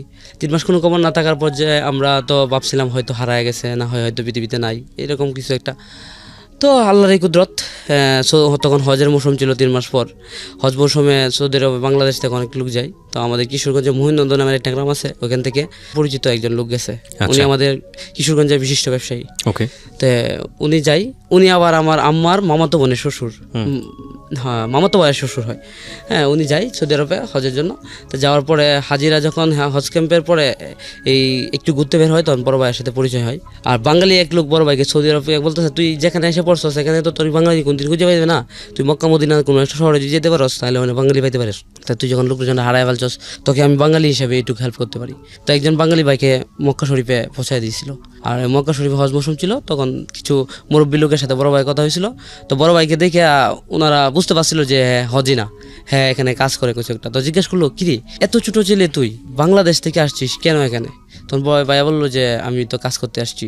ওয়ার্কার হিসাবে আসছি। তো বললো এত অল্প বয়সের ছেলে কেমন মা দিল ওয়ার্কার হিসাবে সৌদি আরবের মতো দেশ। 2001-এ সৌদি আরব অনেক দূর ছিল আমাদের দেশ থেকে, কারণ তখন ইন্টারনেট ছিল না, তখন মোবাইলে কথা বলা যাইতো, তাও অনেক কষ্ট করে, এক বাড়িতে 2 বাড়িতে মোবাইল ছিল এরকম। তো বড় ভাইকে দেখে ওনাদের অনেক করুণা হলো। তো বড় ভাই তার স্টোরিটা খুলে বললো যে আঙ্কেল আমার তো এই ঘটনা। বললো তোর বাড়ি কি তাই? তখন বললো যে আমার বাসা কিশোরগঞ্জ। যে আমারও তো বাড়ি কিশোরগঞ্জ। ও আচ্ছা ঠিক আছে, কিশোরগঞ্জ তোর কোন বাড়ি, কোথায় বাড়ি? খায় আল্লাহ কি বলস, তুই আমার বাতি যা, তুই ওনার বাতি যা মানে আমার বাতি যা, তুই এখন বল তুই কি চাস বা কি করতে চাস। তখন উনি ওনার কাছে বড় ভাই বললো যে আমি তো এখানে একটা ব্যাংকে কাজ পাইছি, আমি এখানে একটা ব্যাংকে অফিস সহায়ক হিসেবে কাজ পাইছি একটা বাঙালির মাধ্যমে। তখন ভাই একটা চাকরি পাই অফিস সহায়ক। আমি এখানে ঘুরতেছি এই উদ্দেশ্যে যে আমার কিশোরগঞ্জে কোনো হাজি পাই কিনা, যার মাধ্যমে আমি বাংলাদেশে আমার একটা মানে মেসেজ পাঠাইতে পারবো যে আমি আছি, আমি আমার মার কাছে আবার ফিরে আসবো কোনো এক সময়, বা মার সাথে আমি কথা বলবো, সুযোগ হইলেই হতো। এরকম একটা মেসেজ পাঠানোর জন্য আমি খুঁজছিলাম। নাতি পৃথিবীতে বাস্তা, পৃথিবীতে তো অনেক মানুষ অনেক কিছু এই নেয় না, অনেকের সাহায্য করতে চায় না, তা আমি তুই কি দিবি আমাকে কাছে বাংলাদেশে নিয়ে যাওয়ার জন্য, আমি সবই তোর নিব, এরকম উনি ভাইয়াকে বললো। তো ভাইয়া বললো যে আপনাকে তো এক হিসাবে আপনি আমার নানা হন, এক হিসাবে আমার চাচু হন, তা বড় ভাই আমাদের জন্য কেলনা পিস্তল, তারপর আম্মার জন্য তবজি নামাজে বিছনা, আমার 7 কাকার জন্য 7টা নামাজে বিছনা এরকম পাঠাইছিল। আমরা আব্বা কাকারা তখন 7 ভাই ছিল, তো এগুলা অনেক কিছুই কার্টুন ভর্তি করে পাঠাইছিল তখন বড় ভাইয়ের প্রথম মান্থের বেতন দেওয়া। পাঠানোর পরে তো উনি বাংলাদেশে আসিয়া সর্বপ্রথমেই চাচুর বাসায় চলে যায়। ওনার বাসাতে না গিয়া চাচুর বাসায় গিয়ে বলতেছে যে সালাম সাহেব আমি তো খবর নিয়ে আসছি, আপনি বাতি যাই। এই তখন তো চাচু মানে এত খুশি হয়েছিল, মানে ওই রাত্রে আর বাসায় ওই লোকটা ব্যাক করতে দেয় নাই, চাচুর বাসাতে রেখে দিয়েছিল। আর আমার আম্মাকে খবর দিয়ে হয়েছিল, আর আম্মা তো মানে এক দৌড়। আমার আম্মা মানে কোনোদিন আজ পর্যন্ত দেখি না বাড়ির বাইরে মানে বুকরা ছাড়া যাইতে, মানে উনি পদ্মা করেন আমার নানু থেকে হয়তো প্রাপ্য। তো আম্মু ওই দিন মানে শুধু কাপড় পরা যেভাবে বাসায় থাকতো এইভাবে বাসা থেকে বের হয়ে মানে ওনার বাসায় উদ্দেশ্যে রওনা দিয়েছিল। তো আমি পিছনে পিছনে আম্মার বুকরাটা নিয়ে গেছিলাম। আমি ওইটা বুঝতেছিলাম যে আম্মা হয়তো এখন এই চিন্তায় নাই, এই জন্য বুকরাটা পরে নাই। তো রিক্সাতে উঠে আমি আমাকে বুকরাটা পরতে দিই, আম্মা বুকরা মাথাটা শুধু পড়ছিল। গেছিলাম, তারপরে উনি বললো যে না ভালো আছে ছেলে, অনেক ট্যালেন্ট, ওখানে কাজ পাইছে, ভালোই কাজ করতেছে। তো যাই হোক এরকম খবর পাওয়ার পর তো আম্মা অনেক খুশি, মহা খুশি। তো আমরা গিফটগুলো বাসাতে নিয়ে আসলাম, আসে আমাদের আত্মীয় স্বজনকে দেখাইলাম, সবাই খুবই খুশি। এরই 3 দিন পরে বড় ভাই একটা মোবাইল নাম্বার দিয়ে দেয়, যে ওনার অফিসের মোবাইল নাম্বার, আর উনি ফোন করার জন্য আমাদের কোনো নাম্বার ওনার কাছে এখন আপাতত নাই। তো এর জন্য আমাদের ফোন করতে পারছে না, আমরা যেন ফোন করি। তো আমাদের স্থানীয় একটা বাজার ছিল লতিপুর বাজার, ওইখান থেকে 60 টাকা মিনিট তখন ফোন করতে হইতো বিদেশ সৌদি আরবে। তো আম্মা আর আমি, আমার আব্বা গিয়েছিলাম, আমরা ফ্যামিলি সবাই মোটামুটি গিয়েছিলাম। আমরা ওই দোকানে গিয়া বড় ভাইয়ের সাথে প্রথম আমরা টেলিফোনে কথা বলি, তাও এই ভাইকে মিস কল দিয়েছিলাম। বাইরে মিস কল দেওয়ার পরে দোকানদার আমাদের কাছে 60 টাকা নিয়েছিল প্রতি মিনিট, পার 5 মিনিট। আমরা তখন হয়তো বুঝতাম না মোবাইল সম্পর্কে অতটা। হ্যাঁ, তো আমরা বড় ভাইকে মিস কল দেওয়ার পরে বড় ভাই অফিস থেকে একজন ব্যাক করে বলছে আরবিতে কথা বলতেছে। তো ওই দোকানদার সৌদি আরব ফিরতি, তো উনিও আরবিতে বলতে পারতো। তো উনি বলছিল যে সোহাগ নামের বাঙালিকে চাই। ও বললো যে ও তো 10টায় আসবে অফিসে, এখন বাজে সকাল 9টা, আরও 1 ঘন্টা ওয়েট করলাম দোকানে আমরা। 10টায় বড় ভাই অফিসে আসা মাত্র ওই লোকটা বললো যে ভাই তো অনেক দূরে আসে ফিডব্যাক করলো, আমাদের সাথে প্রথম কথা হইলো। কথা হওয়ার পরে বড় ভাইয়ের নাম্বার আমরা পেলাম, আমরা নাম্বার বড় ভাই পেলো। 1 মাস খুব ভালো চললো। তো বড় ভাই চিন্তা করলো বাড়িতে তো বাবা চাকরি যেহেতু রত আছে, চলতেছে ওরা ভালোই, তাই আমি এখনও টাকাটা না পাঠায়া আমি একটু গুছায়া নিজেরে তারপরে টাকাটা পাঠাই। ও নিজের বাসাতে অনেক জিনিসপত্র কিনলো। এরই 1 মাস পরে বড় ভাই হঠাৎ বললো যে বাংলাদেশ থেকে কেউ সৌদি আরব আসতে চায়, তাহলে আমার কাছে একটা ভিসা আছে, আমি ভিসাটা পাঠাতে চাই।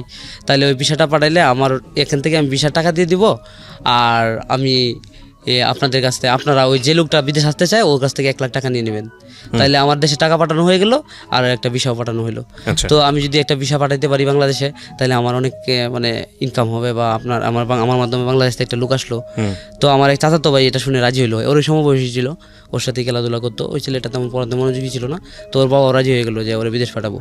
ও 1 লক্ষ টাকা দিয়ে ভিসা কিনে, 1 লক্ষ টাকা দিয়ে ভিসাটা কেনার পরে ওইখানকার যে আছে আপনার এই যার কাছ থেকে ভিসাটা কিনে ওই অফিসের দারোয়ান ছিল, ওই দারোয়ানের মাধ্যমে ভিসাটা বড় ভাই কিনছিল সৌদি আরবের দারোয়ানের মাধ্যমে। তো 1 মাস হয়ে যাওয়ার পরেও বড় ভাইকে ভিসাটা দিতেছিল না, মানে ঘুরাইতেছিল, আজকে না কালকে, পরশু না তরশু, এভাবে ঘুরাইতেছিল। আর এই পাশ থেকে 1 লক্ষ টাকা ওই চাচা আমাদের দিয়ে দিয়েছিল। দিয়ে 1 লক্ষ না, ঠিক আরও কিছু কম হবে এরকম টাকা আমাদেরকে দিয়ে দিয়েছিল ভিসা পর। তো আমরা ও বড় ভাই মোটামুটি চাচাতো ভাইটা কমপ্লিট মেডিকেল রিভিল করে ওই যাবে বিদেশ, আর এদিকে বড় ভাই ভিসাটা পাঠাবে। এর মধ্যে ভিসাটা যখন বড় ভাইকে দিতেছে না, আমরা বাংলাদেশ থেকে বড় ভাইকে খুব প্রেশার ক্রিয়েট করতেছিলাম যে ওরা যেহেতু আমাদের টাকাটা দিয়ে দিছে, ওরা তো খুব তাকদা করতেছে, তুমি ভিসাটা পাঠাচ্ছ না কেন। তো বড় ভাই ভিসাটা পাঠানোর জন্য চেষ্টা করতে চাইলেও চর্চা করে পারতেছিল না, কারণ ওই লোকটা বড় ভাইকে ঘুরাইতেছিল। তো এক পর্যায়ে বড় ভাই রাগান্বিত হয়ে, ও তো দেশে থেকে অনেক রাগ ছিল, রাগান্বিত হয়ে ওই লোকের সাথে হাতাহাতি হয়। সৌদি আরবের স্থানীয় লোক ছিল বেবি, ওই লোকটার সাথে হাতাহাতি হওয়াতে ওই লোকটা বড় ভাইয়ের আকামাটা নিয়ে গিয়া তো পুলিশকে ইনফর্ম করে যে বাংলাদেশ থেকে একটা ছেলে আছে অমুক রুটে, ওর কাছে আকামা নেয়, অত বড় অবৈধ। তো বড় ভাইকে নিয়ে প্রথমেই জেলে পুলিশ এসে ধরে নিয়ে যায় ওখানকে। আপনার ভাই অবৈধ ছিল? হ্যাঁ, অবৈধ ছিল না, বড় ভাইকে অবৈধ করে দেওয়া হয়েছে প্রতিশোধ নেওয়ার জন্য। বড় ভাই কেন ওই লোকের উপরে হাত, যে সময়টাতে বলছে যে উনি অবৈধ, সেই সময়টাতে কি উনি কাগজপত্র অবৈধ ছিলেন নাকি এমনিতে এটা মিথ্যা কথা? মিথ্যা কথা না, কাগজপত্র সব বৈধ ছিল, কোনো আকামা ছিল না, আকামাটা ও কেড়ে নিয়ে গেছিল। সামহাও একটা ট্র্যাপে পড়েছে সে। হ্যাঁ, তারপরে বড় ভাইয়ের কাছ থেকে যখন আকামাটা নিয়ে যাওয়া হলো, তখন বড় ভাই অমুক নাম্বার রুটে ওই অবৈধভাবে আছে এরকম ইনফর্ম করা হয়েছে বড় ভাইয়ের প্রতি। তো ইনফর্ম করার পরে বড় ভাই পুলিশ আসলে পরে পুলিশে ওকে নিতে চায় গাড়িতে ওঠায়। তো ও বুঝতেছিল না যে পুলিশের সাথে ওই সময় গেলে হয়তো ভালো হইতো, পুলিশের সাথে ও যাইতে চাইতেছিল না, খুব জোরে জোরে করলো পুলিশের সাথে। এতে পুলিশ আরও বিরক্ত হইলো, পুলিশ বিরক্ত হয়ে এক পর্যায়ে তো ওকে নিয়ে গেল জেলখানাতে। নিয়ে যাওয়ার পরে ওর নামে অনেক রাগান্বিত হয়ে পুলিশ সুপারের কাছে বিচার দিল, ছেলেটা বাংলাদেশ থেকে আসছে, অনেক রুক্ষ, ও এরকম মারামারি করছে। তো পুলিশ সুপারের ডিসিশন এটা ছিল যে ওর মাথাটা নেড়া করে বাংলাদেশে পাঠায় দেবো। আর ঠিক তেমনটাই হইলো। বড় ভাইয়ের সাথে একটা ফোন ছিল নোকিয়া, আর একটা মোবাইলের চার্জার ছিল সৌদি আরবের, আর বাসাতে ছিল অনেক টাকার জিনিস কিনছিল সে, প্রায় 2 লাখ টাকা প্রায় সামথিং এরকম টাকার জিনিসপত্র কিনেছিল, মোটরসাইকেল সহ। এগুলো কোনোটাই তার ছিল না, আর আনারও কোনো সুযোগ ছিল না। সে চলে আসছিল আর কি। হ্যাঁ, এভাবে চলে আসছিল। কয় বছর পরে আসে? 6 মাস। মাত্র 6 মাসের মাথায় চলে আসে। কত টাকা ইনভেস্ট হয়েছিল? আমাদের 1,20,000 টাকা ইনভেস্ট হয়েছিল। ওকে। তারপর ভাই বিদেশ থেকে বাংলাদেশ চলে আসলো। চলে আসার পরে তো মোটামুটি ভাই বেকার, তো পড়ালেখাটা আর হইলো না। পড়ালেখাটা যেহেতু জীবন থেকে অনেকটি দিন চলে গেছে, তো আর পড়ালেখাতে মনোযোগও নাই ওর। তো মা আবার বলছিল যে তুই আবার পড়ালেখা শুরু কর, ভর্তি হ স্কুলে বা কোনো কলেজে, মাদ্রাসায় ভর্তি হয়ে যা। মাদ্রাসা থেকে তো 9-এ পড়লে খুব সহজে পাস করা যেত, খুব কম পড়ালেখা করেও। তো ভাইয়া বললো যে না, আমি আবার বিদেশ যাব। তো ভাই আবার বিদেশ যাবে, আবার বিদেশ যাওয়ার জন্য সে প্রস্তুতি নিতে চাইছিল। তো বাবা কেন জানি আবারও তারা বিদেশ পাঠাবে এরকমও রাজি আবার। তো বাবা আবারও বিদেশ পাঠাবার জন্য প্রস্তুতি নিচ্ছে। তো প্রস্তুতি দেওয়ার পর বাবা বিদেশ যখন ওরা পাঠাবে, তখন বাবা চিন্তা করলো যে এখন আর সৌদি আরব না, এখন অন্য আর একটু ভালো কোনো রাষ্ট্রে পাঠাবো, 2 টাকা আমার বেশি ইনভেস্ট হলেও যেন অ্যাক্সিডেন্ট না হয়, আর দ্বিতীয়ত কোনো একটা হাতের কাজ শিখায় পাঠাবো। তো এই সূত্র অনুসারে আমাদের এলাকাতে একটা দালাল টাইপের লোক ছিল, উনি প্রায় মনে হয় আমাদের এলাকা থেকে 1-1.5 লোক বিদেশে পাঠাইছে। তো উনি সফল দালাল। এই সূত্র অনুসারে ওনার সাথে আবার বাবার চুক্তি হয় যে বিল্ডিং এর ভিতরে যে পাইপ ঢুকায় আপনার পানির লাইন করে, এটাকে আপনার ড্রেসিং ট্যাঙ্কি কাজ বলে, ওই কাজটা ভাইয়াকে শেখানোর জন্য এই কাজের উপরে ভাই বিদেশ যাবে। তো এই কাজের ভাই 6 মাস 1 বছর ট্রেনিং করে। আর এই 1 বছর ভাই যে ট্রেনিং করে, ওই ভাইয়ের সাথে 170 জন লোক ছিল। এই 170 জনের মধ্যে 70 জন ছিল সৌদি আরব যাবে, আর এই 70 জনকে ভাই ভাষা শিখাইতো, সৌদি আরবে ভাষা শিখাইতো, আর উনি ট্রেনিং করতো। আর এই ট্রেনিং করার ফলে ওনাকে কোনো ফ্রি দিতে হতো না, যেহেতু ওনাদেরকে ভাষা শিখাইতো, সেই অনুসারে দালালোকে ফ্রি করে দিয়েছিল। তো ভাই এভাবে 1 বছর পর ট্রেনিং দেওয়ার পরে আমাদের 2 লাখ টাকা আবার দিতে হবে। প্রথম এভাবে কন্ট্যাক্ট হয়েছিল, 2 লাখ টাকা বড় ভাই দিবে, সিঙ্গাপুর যাবে, এখন সিঙ্গাপুর যাবে, 2 লাখ টাকা দিবে দালালকে, আর আপনার এই বাকি আরও 3 লাখ টাকা দিতে হবে, 5 লাখ টাকা লাগবে। তো বাকি 3 লাখ টাকা বিদেশ যাওয়ার পরে দিবে বাবা, এরকম কন্ট্রাক্টটা ছিল। তো আমরা 2 লাখ টাকা দালালকে দেওয়ার পর আমাকে থেকে ভিসা দিবে, ফ্লাইট দিবে, এরকম বলে অনেকগুলো সময় পার করে যাওয়ার পরে হঠাৎ এক সময় দেখা গেছে যে ফ্লাইটের জন্য বড় ভাইকে সহ 170 জনকে ঢাকা নিয়ে আসা হয়েছিল। এটা কি আপনি ওনার যে মানে সৌদি আরব যাওয়ার গল্প বলতেছেন? না, যাওয়ার পরে আসার পরে আবার উনি বিদেশ যাওয়ার জন্য উদ্বুদ্ধ হলো, আবার বাবা রাজি হইলো। তখন বাবা জমি বিক্রি করে 2 লক্ষ টাকা ওই দালালকে দিল যে সিঙ্গাপুর নেওয়ার জন্য ওনাকে আবার আপনার এই 2 লক্ষ টাকা দিয়ে দিল নগদেই। আর ভাই যখন বিদেশ যাবে তখন আর 3 লাখ টাকা পে করতে হবে, এভাবে কন্ট্রাক্টটা হয়েছিল ওই দালালের সাথে। তো ওই দালালের নিচ্ছিল ভাইয়া সহ 70 জন যাবে সিঙ্গাপুরে। তো 70 জনই ভাইয়ার মতো 2 লক্ষ টাকা দিয়েছিল। তো যেদিন ভাইয়ের ফ্লাইট ছিল, ঢাকাতেও আসছিল উনি ফ্লাইটে ওঠার জন্য, এই দিনের পর থেকে আর ওই দালালকে পাওয়া যায় নাই। আর ওনার যে আমাদের এলাকাতে ল্যান্ড প্রপার্টি ছিল, এটা প্রায় মনে হয় 50 লক্ষ টাকার মতো ছিল।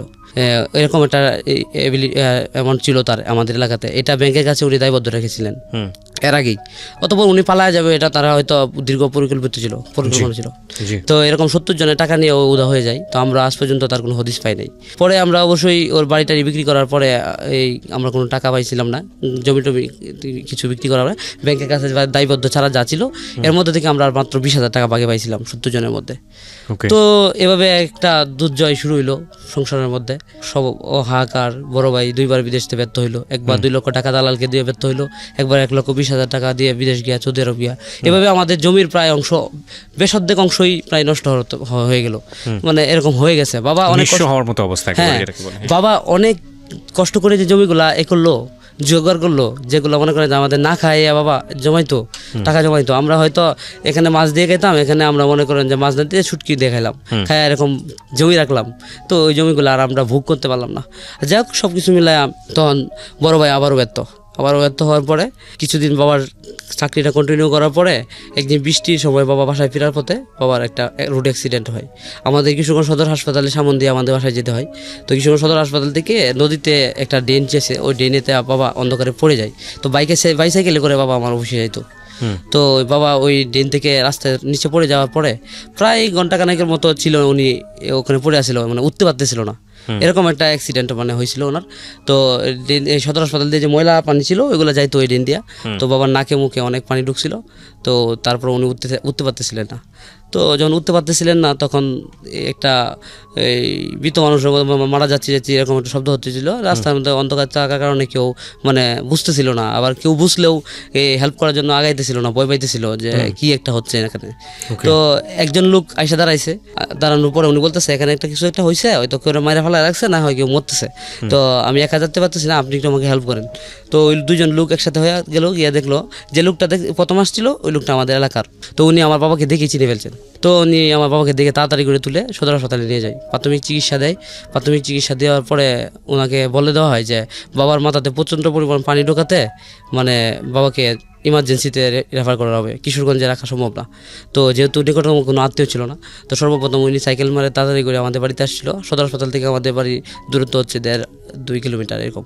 তাড়াতাড়ি করে বাড়িতে আইসা, তো তখন রাত 11টা বাজতেছিল, মাকে নক করছিল যে ভাই তো হাসপাতাল অ্যাক্সিডেন্ট করছে, তাড়াতাড়ি যাইতে হবে। তো বড় ভাই আর মা গেল, আমরা বাসাতেই ছিলাম।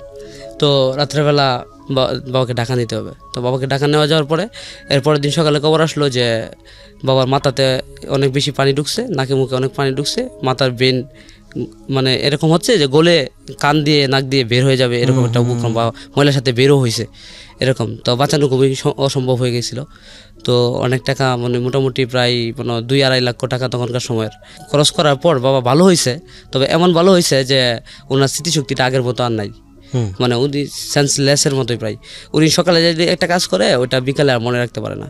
তো বাবার এরকম হয়ে যাওয়ার পরে বাবাকে আর চাকরিতে রাখা হয় নাই। তো বাবার চাকরিটা চলে যায়, বড় ভাই বিদেশ থেকে চলে আসে। তো এই অবস্থায় মানে একটা সংসারে দুর্ভোগ তৈরি হয়ে গেছে।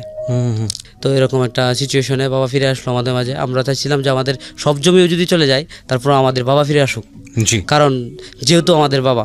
কারণ আমার মা ওইটাই বলতো যে বাবা যত যেমনই হোক বাবা বাবাই, বাবার অবর্তমানে বাবার গ্যাপ পূরণ করার মতো কেউ নাই। আনলে পরে আমরা বাবা যেহেতু চাকরি নাই, বড় ভাইয়ের কোনো পেশা নাই, তো কোনো অভাবের মাধ্যমে পড়ে গেলাম। মানে এমন একটা অভাবে পড়ে গেলাম, জমিতে চাষ করার মতো কেউ নাই, জমিগুলো হাহাকার করতেছে। তো এই অভাবের মধ্যে থাকার কারণে আমি পরে আমার মা চিন্তা করলো যে এখন কি করা যায়। তখন কি করা যায় বলতে অভাবের মাত্রা যখন বাড়তেছিল ডে বাই ডে, তখন আমাকে আমার নানু বাড়িতে দিয়ে দেওয়া হয়েছিল। আমাকে আমার নানু বাড়িতে পাঠিয়ে দেওয়া হয়েছিল যেন আমি ওইখানে ভালো থাকি, আমি যেন ওইখানে থেকে পড়ালেখা করতে পারি। আর আমার নানু বাড়িতে আমার খরচটা যেন আমার মামারাই বহন করে, এরকম আর কি। তো নানু বাড়িতে আমি চলে যাই। আর এদিকে আমার ভাই বোনেরা খুব কষ্ট করে খাওয়া নিয়ে, মানে আমাদের জমিগুলোতে ধান হয় কিন্তু বাবা সুস্থ না থাকার কারণে ধানের পরিমাণটা এত কম হয়, মানে আমাদের বছরের পুরো একটা কোনো রকম চলে কিন্তু আমরা বিক্রি করতে পারি না। তো আমাদের ফিশারি ছিল একটা দোকান দিকেদের, ওইখানে ফিশারি পাড়ে কলা হইতো প্রচুর, আমাদের কলার বাগ ছিল ফিশারি পাড়ে। তো ওইখান থেকে মা কলা ছড়ি বিক্রি করতেন, আর আমার মা হাঁস পালতেন বাড়িতে। তো ওই হাঁস পালতো, কলা ছড়ি বিক্রি হতো, আমাদের প্রচুর সুপারি গাছ ছিল, সুপারি গাছ থেকে সুপারি বিক্রি হতো। এভাবেই কোনো রকম মানে আমাদের বাজারের উৎসটা আসতো আর কি, কোনো রকমভাবে, মানে মানুষকে এটা ভালো বলা যায় না। তো ফসল শেষ কাটার সময় হওয়ার 1-2 মাস আগে এরকম হয়তো, মানে আমাদের বাসায় আর ধান চাইল নাই, তখন মানে আমরা আরও অনেক বেশি বিপর্যয়ে পড়ে যেতাম। নানু বাসাতে যখন আমি দুপুরবেলা খাইতে বসতাম, তখন মাছ, ডাল, তরকারি, মানে নানান ধরনের তরকারি আয়োজন হতো, কারণ আমার মামা তখন বাইন হাউসে চাকরি করে, আর আমার ছোটো মামাটা ইন্টারমিডিয়েট শেষ করে একটা এনজিওতে চাকরি করে। নানু বাসাতে যখন আমি খাইতে বসতাম, তখন আমার মাথার মধ্যে এই তিনটা আসতো যে আমি এখন মাছের তরকারি দিয়ে ভাত খাচ্ছি, আমার মা কি দিয়ে খাচ্ছে। আমি এরকম চিন্তা করতাম। আমি মাঝে মাঝে কী করতাম, সব ভাত খেয়ে লাইতাম, কিন্তু মাছের টুকরাটা রেখে দিতাম। মাছের টুকরাটা এই কারণে আমি রেখে দিতাম, আমি এখন খাবো মাছের টুকরাটা, ওনারা তো খাই নাই মনে হয়, এরকম একটা চিন্তা আসতো। তো আমি নানুর কাছে অনেক বকাও শুনছি আমি এরকমভাবে খাইতাম বলে। আমি লোকে এভাবে কাঁদতাম যেন আমার কান্নাগুলো নানু না দেখে।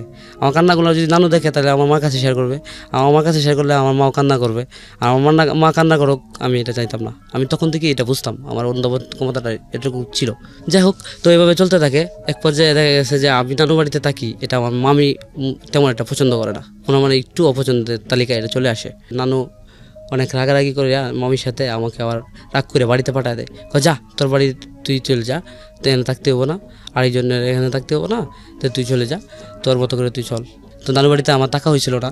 ক্লাস 5-এ যখন আমি উঠবো, ক্লাস 4 শেষ হয়েছিল তখন, না ক্লাস 5-এর মাঝামাঝি সময় আমি চলে আসতে হয়েছিল। তখন আমাকে আর 5 ক্লাসে আমাদের এলাকার স্কুলে নেয় নাই, ভর্তি নেয় নাই, যেহেতু 6 মাসের মতো প্রায় প্রথম সাময়িক পরীক্ষা চলে গেছিলো। তখন আমার জীবনে আর 5 ক্লাসটা আসে নাই, আমার জীবনে 5 ক্লাসটা মিস হয়ে যায়। আমার 6-এ চলে যাই চাচার মাধ্যমে। আমি 6-এ অ্যাডমিশন নেওয়ার পরে ওই স্কুলে ড্রেস বানাইতে হইব, তো আমার কাছে ড্রেস বানানোর কোনো টাকা ছিল না। তো স্কুলে ড্রেস ছাড়া যদি যাইতাম তাহলে স্যারেরা অনেক মারতো। আমার সব ফ্রেন্ডেরাই ড্রেস বানাই লাইছিল। আমি ক্লাসের সবার লাস্টের বেঞ্চে গিয়ে লুকায় বসতাম, কারণ স্যারেরা যেন চুকে না পড়ে যে আমার পরনে ড্রেস নেই। কিন্তু স্যারেরা চুক তো আর ফাঁকি দেওয়া যেত না, কারণ আমাদের ক্লাসরুমে তেমন ছাত্র ছিল না, প্রায় 25-30 জন ছাত্র ছিল। তো স্যার দেখতো যে আমার পরনে ড্রেস নাই, তো স্যার আমার এখানে জিজ্ঞেস করতো যে তোমার পরনে ড্রেস নাই, এটা তো আমি বিলিভ করতে পারি না, কারণ তোমার ফ্যামিলিতে এরকম হওয়ার কথা না, তুমি অত অগুচল হওয়ার কথা না, তোমার পরনে ড্রেস থাকা যায়। কিন্তু আমি তো স্যারের কাছে শেয়ার করতে পারতাম না যে আমার কাছে ড্রেস কেনার টাকা নাই। তো আমি আমার যে প্রাইমারি স্কুলে যে ড্রেস ছিল, আপনাদের বাসার সামনে একটা প্রাইমারি স্কুল ছিল, তো প্রাইমারি স্কুলে যে ড্রেস ছিল এই ড্রেসটাই আমাদের হাই স্কুলের সেম কালারের ড্রেস ছিল। তো আমার এক চাচাতো ভাই ক্লাস 5-এ পড়তো, কিন্তু ও অনেক উঁচা লম্বা ছিল, তার ড্রেস বানিয়েছিল ক্লাস 5-এ পড়ার জন্য। ওই ড্রেসটা ও স্কুলে না যাওয়ার কারণে রাইখে দিয়েছিল, ও এটা রাজমিস্ত্রি কি জানি কাজে গেছিল গা, ও আর পড়ালেখা করে না। তো ওর ড্রেসটা মা একদিন আমাকে আইনে দিছিল। তো আমার সবার বড় বোন এসএসসি পাস করছে। এসএসসি পাস করার পরে আমাদের এলাকার মধ্যে একটা ব্রাক থেকে একটা সংস্থা আসছে, এটা পাঠাগার, মেয়েদেরকে এলাকার মেয়েদেরকে স্কুল টাইমের পরে বিকালবেলা এই নানান ধরনের শিক্ষা দেওয়া হয়, পারিবারিক শিক্ষা, সামাজিক শিক্ষা। এই বইগুলোর মাধ্যমে ব্রাক থেকে দেয় বইগুলো, ওইগুলো আমার বোন পড়ে পড়ে ওদেরকে শোনাবে, এরকম ছিল আমার বোনের কাজ। আর এই স্কুলে বোন চাকরি নেই, আমাদের এই যেন একটু সচ্ছলতা ফিরে আসে, বোন যেন একটু হেল্প করতে পারে আমাদেরকে এরকমভাবে। আর ওই ভাইটা তেমন কোনো কাজে যাইতো না, ও খুব মানে ছিল, মানে অলস টাইপের ছিল। আজকে হয়তো ভাই আমার গল্পটা যদি কোনো সময় শুনে তাহলে হয়তো মনে কষ্ট পাইতে পারে, ভাইকে আমি কষ্ট দেওয়ার জন্য বলছি না। হ্যাঁ ভাই, তোমার আপনি আসলে সিনারিওটা বলছেন যে কি কারণে আমার ফ্যামিলি সাপোর্ট করেছে, কি কারণে আমার ফ্যামিলিতে সাপোর্ট ছিল না। মা আপনার হাঁস ফালতো, হাঁসের ডিমগুলোকে মানে জমায় রাখতো যে আমাদের পরীক্ষার অমুকের ফিস দিতে হইব, অমুকের স্কুলে বেতন দিতে হইব, অমুকের খাতা কিনে দিতে হবে, এরকম চিন্তা করে মা আলাদা করে ডিমগুলা তুলে রাখতো, একটা ঝুড়িতে জমা করে রাখতো। অমুক তারিখ ওর পরীক্ষা আসতে পারে, মা আবার জানতো, আমার সিলেবাস দেখতো, মা সিলেবাস দেখে পড়তো যে আমার সেকেন্ড সেমিস্টার পরীক্ষাটা কখন থেকে শুরু হবে, হ্যাঁ কখন আমাকে পরীক্ষার ফিসটা দিতে হবে। তখন আমরা কি করতাম, মাঝে মাঝে যখন তরকারি কম পড়তো ওইখান থেকে ডিম নিয়ে আমরা তরকারি পাকা করে দিতাম, ভাজি করে খেতে চাইতাম। হ্যাঁ মা তখন বুঝাইতো আমাদেরকে, মা হয়তো চাইতো আমাদের খাইতে দিতে, কিন্তু আবার যখন চিন্তা করতো যে এখান থেকে ডিম নিয়ে নিলে তো আমাদের ওইটা হবে না, আমার এখান থেকে সুপারি বিক্রি করে যদি আমি এটা করে ফেলি তাহলে তো আমার ওইটা হবে না। এই জন্য মা সুপারি, ডিম, আমাদের খোলা এগুলা জমায় রাখতেন আমাদের আমাদের পরীক্ষার ফিস দেওয়ার জন্য, আমাদের স্কুলে পাঠানোর জন্য। মার কাছে যে এইগুলা পাইছি ওইগুলা পাওয়ার মধ্যে আমরাও খুবই খুশি হইতাম যে দেখো আমি ঠিকই জানি না আমার অমুক তারিখ পরীক্ষা, কিন্তু মা ঠিকই মনে রেখেছে। মানে আমিও নিজে ব্যক্তিগতভাবে সারপ্রাইজ হইতাম। আমি চিন্তা করতাম যে আমার তো অমুক তারিখ স্যারকে টাকা দিতে হবে, তো আমি টাকাটা কোত্থেকে আনবো আমি চিন্তা করতাম। তো যখন এই স্যার টাকাটা চাওয়া শুরু করতো ক্লাসে, এর 1-2 দিন পরে আমি মাকে বলতাম, কারণ কীভাবে মার সাথে উপস্থাপন করতে যাব, মার কাছে তো কোনো টাকা নাই। আমি তো জানি মার কাছে কোনো টাকা নাই, মা কোনো কাছ থেকে টাকা পাচ্ছে না, কোথাও থেকে টাকা আমার আসছে না, তাহলে আমি মার কাছ থেকে টাকাটা নিব, মা তো কষ্ট পাবে, মা তো চিন্তা করবে যে আমি কোত্থেকে টাকা দিব, একটু মাকে একটা প্রেশার ক্রিয়েট করা হবে। তো আমি এই প্রেশার ক্রিয়েটটা করতে মানে মার কাছে লজ্জিত হইতাম, মানে যাইতে ভয় পাইতাম। কিন্তু আমার অন্য একটা ভাই ছিল, তো ওরা বুঝতো না, ওরা মার কাছে গিয়া অনেক কান্নাকাটি করতো টাকার জন্য, মা আজকে টাকা দিতেই হবে, এমনকি যত টাকা চাঁদা ধরতো এর চেয়ে বেশি চাইতো। ওরা এরকম ছিল, কিন্তু আমি এরকম ছিলাম। তো মা ঠিকই মনে রাখতো পরীক্ষা আছে, তো এইভাবে সুন্দর করে জমা রাখতো ডিম, চাইল্ড ডিম এগুলো বিক্রি করে আমাদেরকে স্কুলের ফিস দিত। তো আমি স্কুলে যদি পরীক্ষার ফিস আসতো 120 টাকা, তো আমি 60 টাকা বা 150 টাকা এরকম নিয়ে যেতাম স্কুলে, এর বেশি নিতে পারতাম না। তখন স্যার আমাকে জিজ্ঞেস করতো যে আমাদের তো প্রাইভেট স্কুল, সরকারি না, সূত্র অনুসারে তুমি যদি এভাবে আসো তাহলে তো আমি তোমাকে অ্যালাউ করতে পারবো না।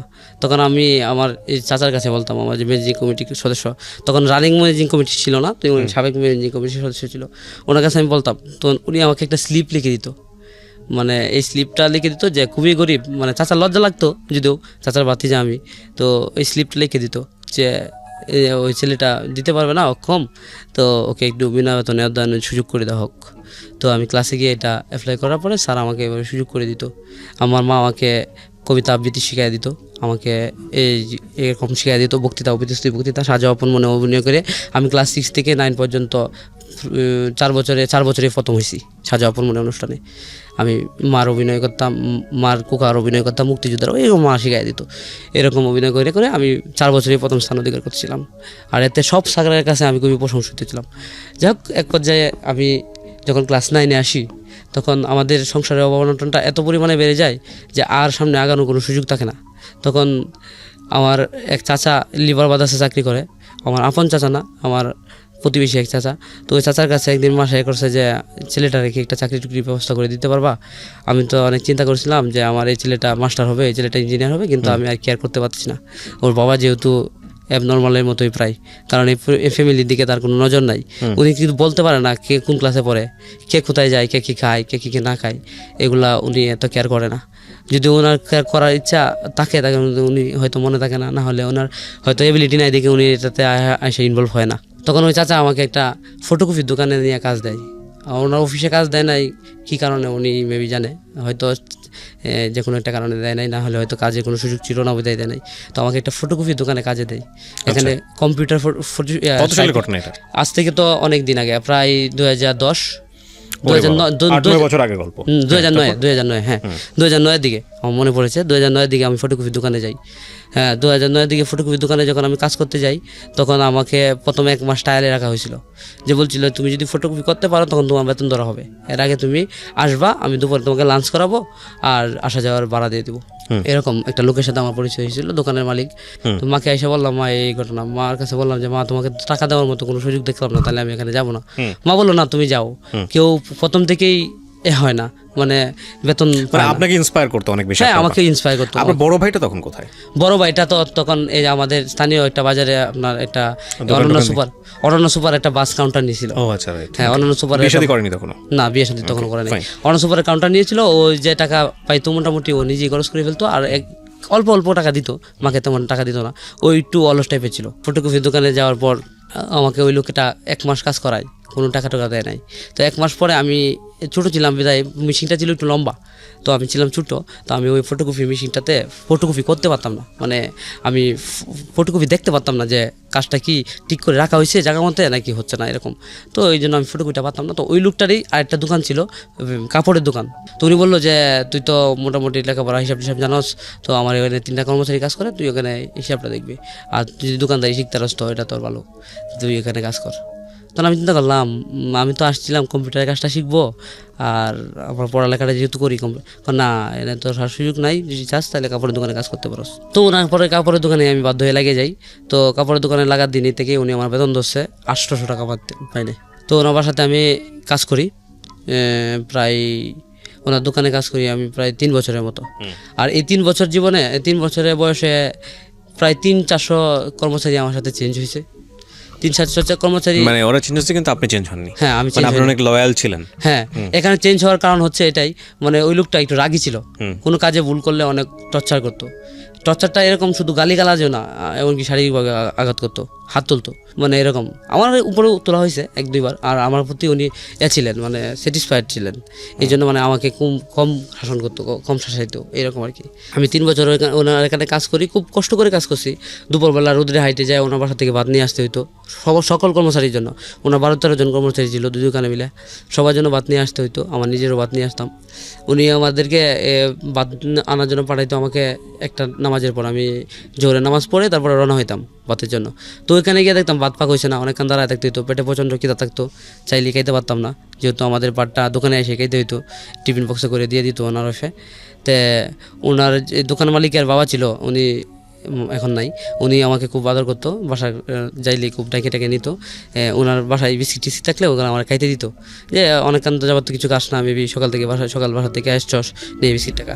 এভাবে 3 বছর কাজ করি। কাজ করার পরে আমি অনেকটা সেলসম্যানে পরিণত হয়েছি, যে ওনার দোকানে এখন আমি সব, মানে ঢাকাতে ওনার সাথে মাল নিতে হলে আমাকে আসতে হয় এরকম। তখন আমি সিনিয়র হয়ে যাই, আর আমার জুনিয়র আরও ছেলে আছে এরকম।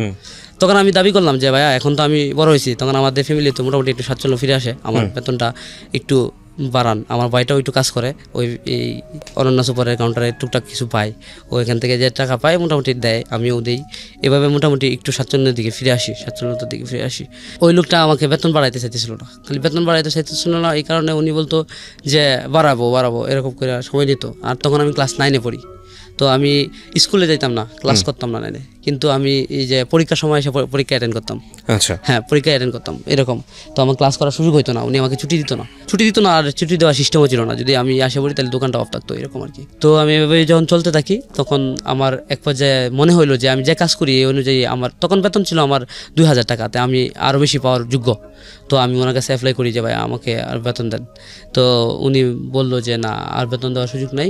তো ওনার যে প্রতিবেশী দোকানগুলো ছিল, একটা মার্কেটে তো অনেকগুলো দোকান থাকে, ওই দোকানের মালিকগুলো আমাকে মানে গোপনে এরকম বলতো যে তুই যদি চলে আসিস তাহলে আমি এত টাকা মাইনে দিব, তো এরকম বলতো। তো আমি এগুলো আর ওনার কাছে প্লে না করে আমি বলতাম যে ভাই আমাকে যদি বেতন আপনি না দেন তাহলে আমি আপনার দোকানে কাজ করবো না, আমি চলে যাব। তখন আমি ওনার কাছ থেকে ছুটতে পারতেছিলাম না, উনি অনেক ড্যারিং ছিল, মানে একটু গুন্ডা টাইপের ছিল। আমি ওনাকে ভয় পাইতাম, যে আমাকে উনি ত্যাগ দিত যে তুই যদি আমার দোকানে অন্য দোকানে কাজ করস তাহলে আমি তোরে দেখিস কী করি।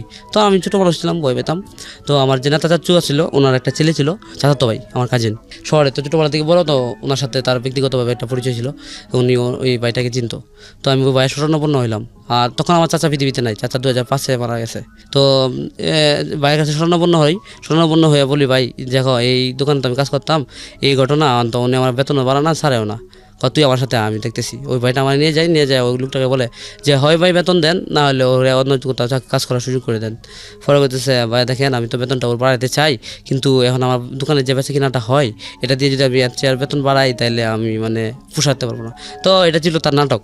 অ্যাকচুয়ালি ও পোষাইতে পারতো, কিন্তু উনি চাইতো যে আমি ছোটো মানুষ, আমি টাকা দিয়ে কী করবো।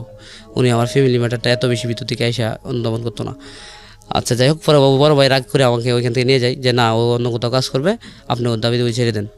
তো ওই লোকটা আমাকে লাস্ট পর্যায়ে অসহায়ের মতো একটু হাত বাড়াইলো আমার দিকে, হাত বাড়াই বললো যে যা ঠিক আছে তোকে আমি ছেড়ে দিলাম, অন্য দোকানে কাজ করতে পারবে, তবে তোর প্রতি আমার একটা রিকোয়েস্ট, এই যে আমাদের শপিং মলটা আছে, এই মলের কোনো দোকানে তুই কাজ করিস না।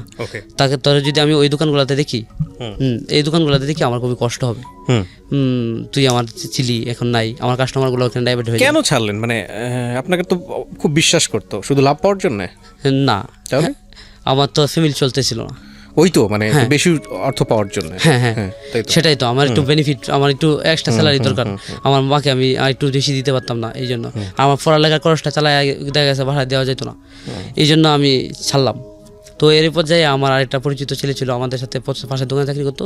ও আমাকে স্টেশন দিয়ে মানে আমাকে বললো যে একটা দোকান আছে, তুমি যদি কাজ করতে চাও তো আমি আলাপ করাই দেবো অন্য মার্কেটে। তো ওই দোকানটার সাথে আমার আলাপ করাই দেয়। ওই লোকটা একটা কোচিং সেন্টার চালায়, এলিগেন্ট কোচিং সেন্টার নামে একটা মাদ্রাসা কোচিং চালায়। ওই দোকানের মালিকটা একটা পাঞ্জাবির দোকান, পাঞ্জাবি মেলা দোকানের নাম। তো ওই পাঞ্জাবি মেলা দোকানের মালিকে আপনার সকালে কোচিং করায়, বিকালে আইসা দোকানে বসে। এমনকি বিকালে ক্লাস করাইলে সকালে দোকানে বসে, দোকান বন্ধ থাকে এই লোকের জন্য। তখন আমাকে বললো উনি, তুমি যদি চাও তাহলে আমি তোমাকে কন্টিনিউ দোকানে রাখবো, তুমি কত টাকা বেতন চাও? আমি 5,000 টাকা দাবি করলাম, উনি আমাকে 4,000 টাকা বেতনে রাখলেন। ওখানে আমি 2,000 টাকা পাইতাম, উনি আমাকে 4,000 টাকা বেতনে রাখলেন।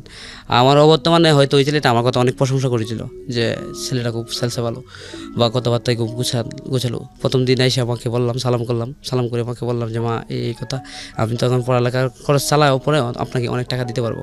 মা অনেক খুশি হইলো, বললো দেখো বাবা, আমি চাই না তুমি কামাই করে আনি আমার গাও, আমি চাই তুমি পড়ালেখা করে তোমার পড়ালেখার বাকি সময়টাতে তুমি চাকরি করো বা কোনো কিছু করে আমাকে একটু ইনকাম করে দাও, কিন্তু তুমি পড়ালেখা ক্ষতি করে কিন্তু তুমি চাকরিটা করলে আমি খুশি না। তখন আমি চিন্তা করলাম, যা আমার জীবনে না হয় পড়ালেখা না হইলো, আমার তো আর 2টা ভাই আছে, ওই 2টা ভাই পড়ালেখা করবে, আমি চাকরি করব, চাকরি করে আমার মারে টাকা দিব, মানে যাতে আমার মার আর ভাইদের কাছে লজ্জিত না হইতে হয়। ভাইরা যখন পিস চাবে, বেতন চাবে, মা দিতে না পারলে মা তো লজ্জা পায়, মার কষ্ট লাগে, তো আমি কষ্টটা মাকে হতে দেবো না। তো এইভাবে আমার কিছুদিন যায়, যাওয়ার পর আমার এসএসসি পরীক্ষা, আমি এসএসসি পরীক্ষার্থী। ওকে। তো আমি এসএসসি পরীক্ষার্থী হিসেবে অ্যাটেন্ড করব, এসএসসি পরীক্ষার্থী হিসেবে অ্যাটেন্ড করলাম। তো 1 মাসের ছুটি নিলাম দোকান থেকে নিয়ে, ওই 1 মাস আম্মা অনেক আমাকে কেয়ার করলো। আর 1 মাস কেয়ার করার পরে আমি পরীক্ষাটা দিলাম। পরীক্ষাটা দেওয়ার পরে আমার সবগুলা সাবজেক্টেই রেজাল্ট ভালো আসছিল, ইংলিশে আমি ফেল করছিলাম। আর ইংলিশে ফেল করার কারণ ছিল আমি 5 পড়তে পারছিলাম না। হয়তো আমি কারণ হিসেবে এটা দাঁড় করাতে পারবো, কিন্তু আমার মা এটা মাইনে নিতে পারছিল না যে 5 পড়তে পারছো না, এই বিদায় কি তুমি রেজাল্ট খারাপ করবা, অন্তত তুমি ফার্স্ট তো করবা। তো মা অনেক কষ্ট পাইছিল আমার রেজাল্ট হওয়ার দিন। আর আমি আগেই জানতাম আমার রেজাল্টটা এরকম হইব, এই জন্য আমি যেদিন রেজাল্ট হইব এই দিন বাসা থেকে পালাইছিলাম বলতে আমি 1 দিনের জন্য বা 5 দিনের জন্য মার অভিমানটা বাংলা পরে ফিরবো, এরকম চিন্তায় আমাদের প্রতিবেশী আরেকটা আমাদের উপজেলা আছে, তারাইল নাম, কিশোরগঞ্জের একটা উপজেলা।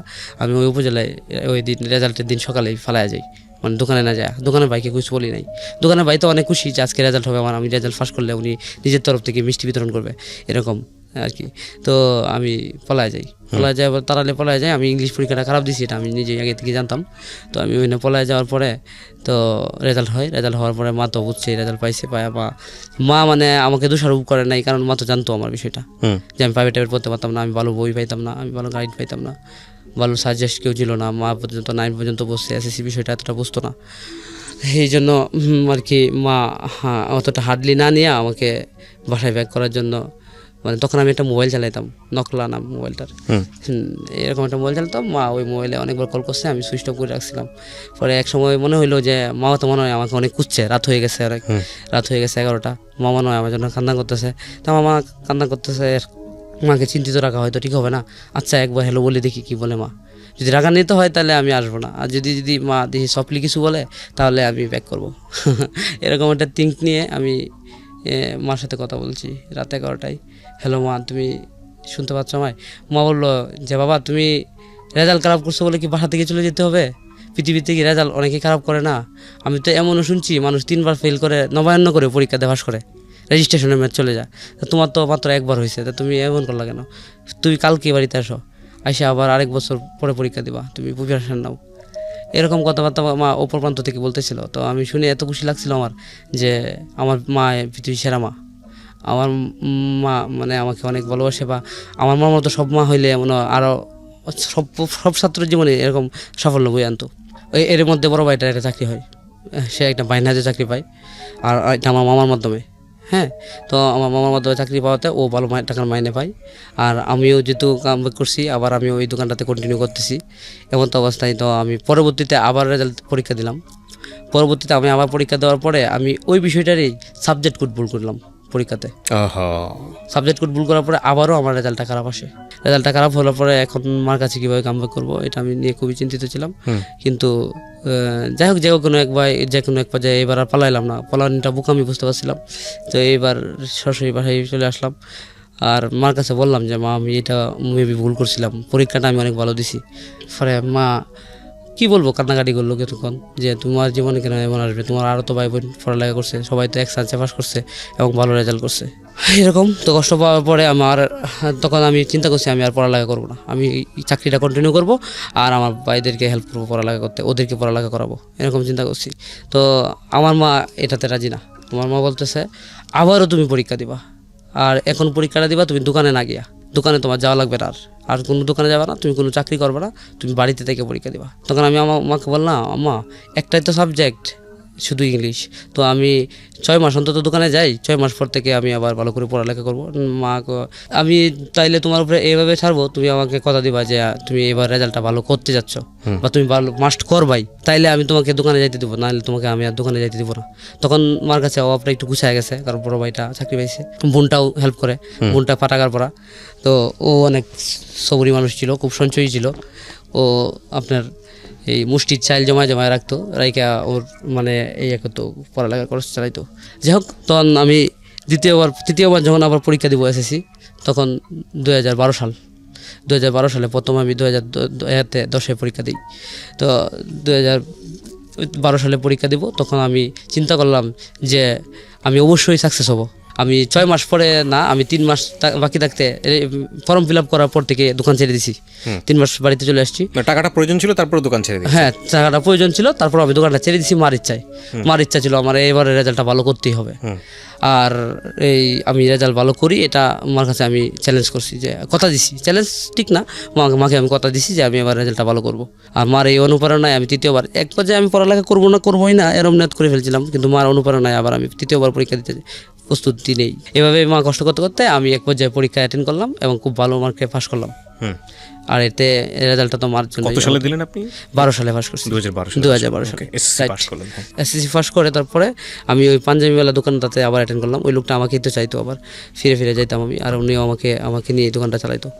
তো এর মধ্যে 2012 প্লাস 13, 14, 15 পর্যন্ত আমি ওনার দোকানে কাজ করি আর পড়ালেখা কন্টিনিউ করি, ইন্টারমিডিয়েট করি।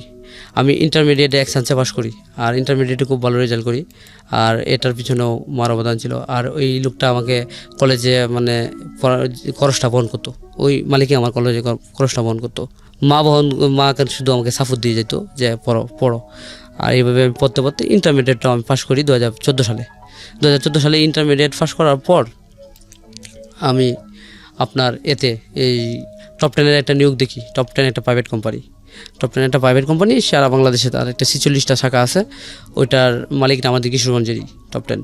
তো ওই কিশোরগঞ্জের মালিকের দোকান টপ 10। তো এখানে একটা সার্কুলার আসে, আমাদের কিশোরগঞ্জে একটা টপ 10 মার্ট নামে একটা শাখা হবে, এখানে কোম্পানির শোরুম, এখানে বেশ কয়েকজন লোক নিয়োগ দিবে।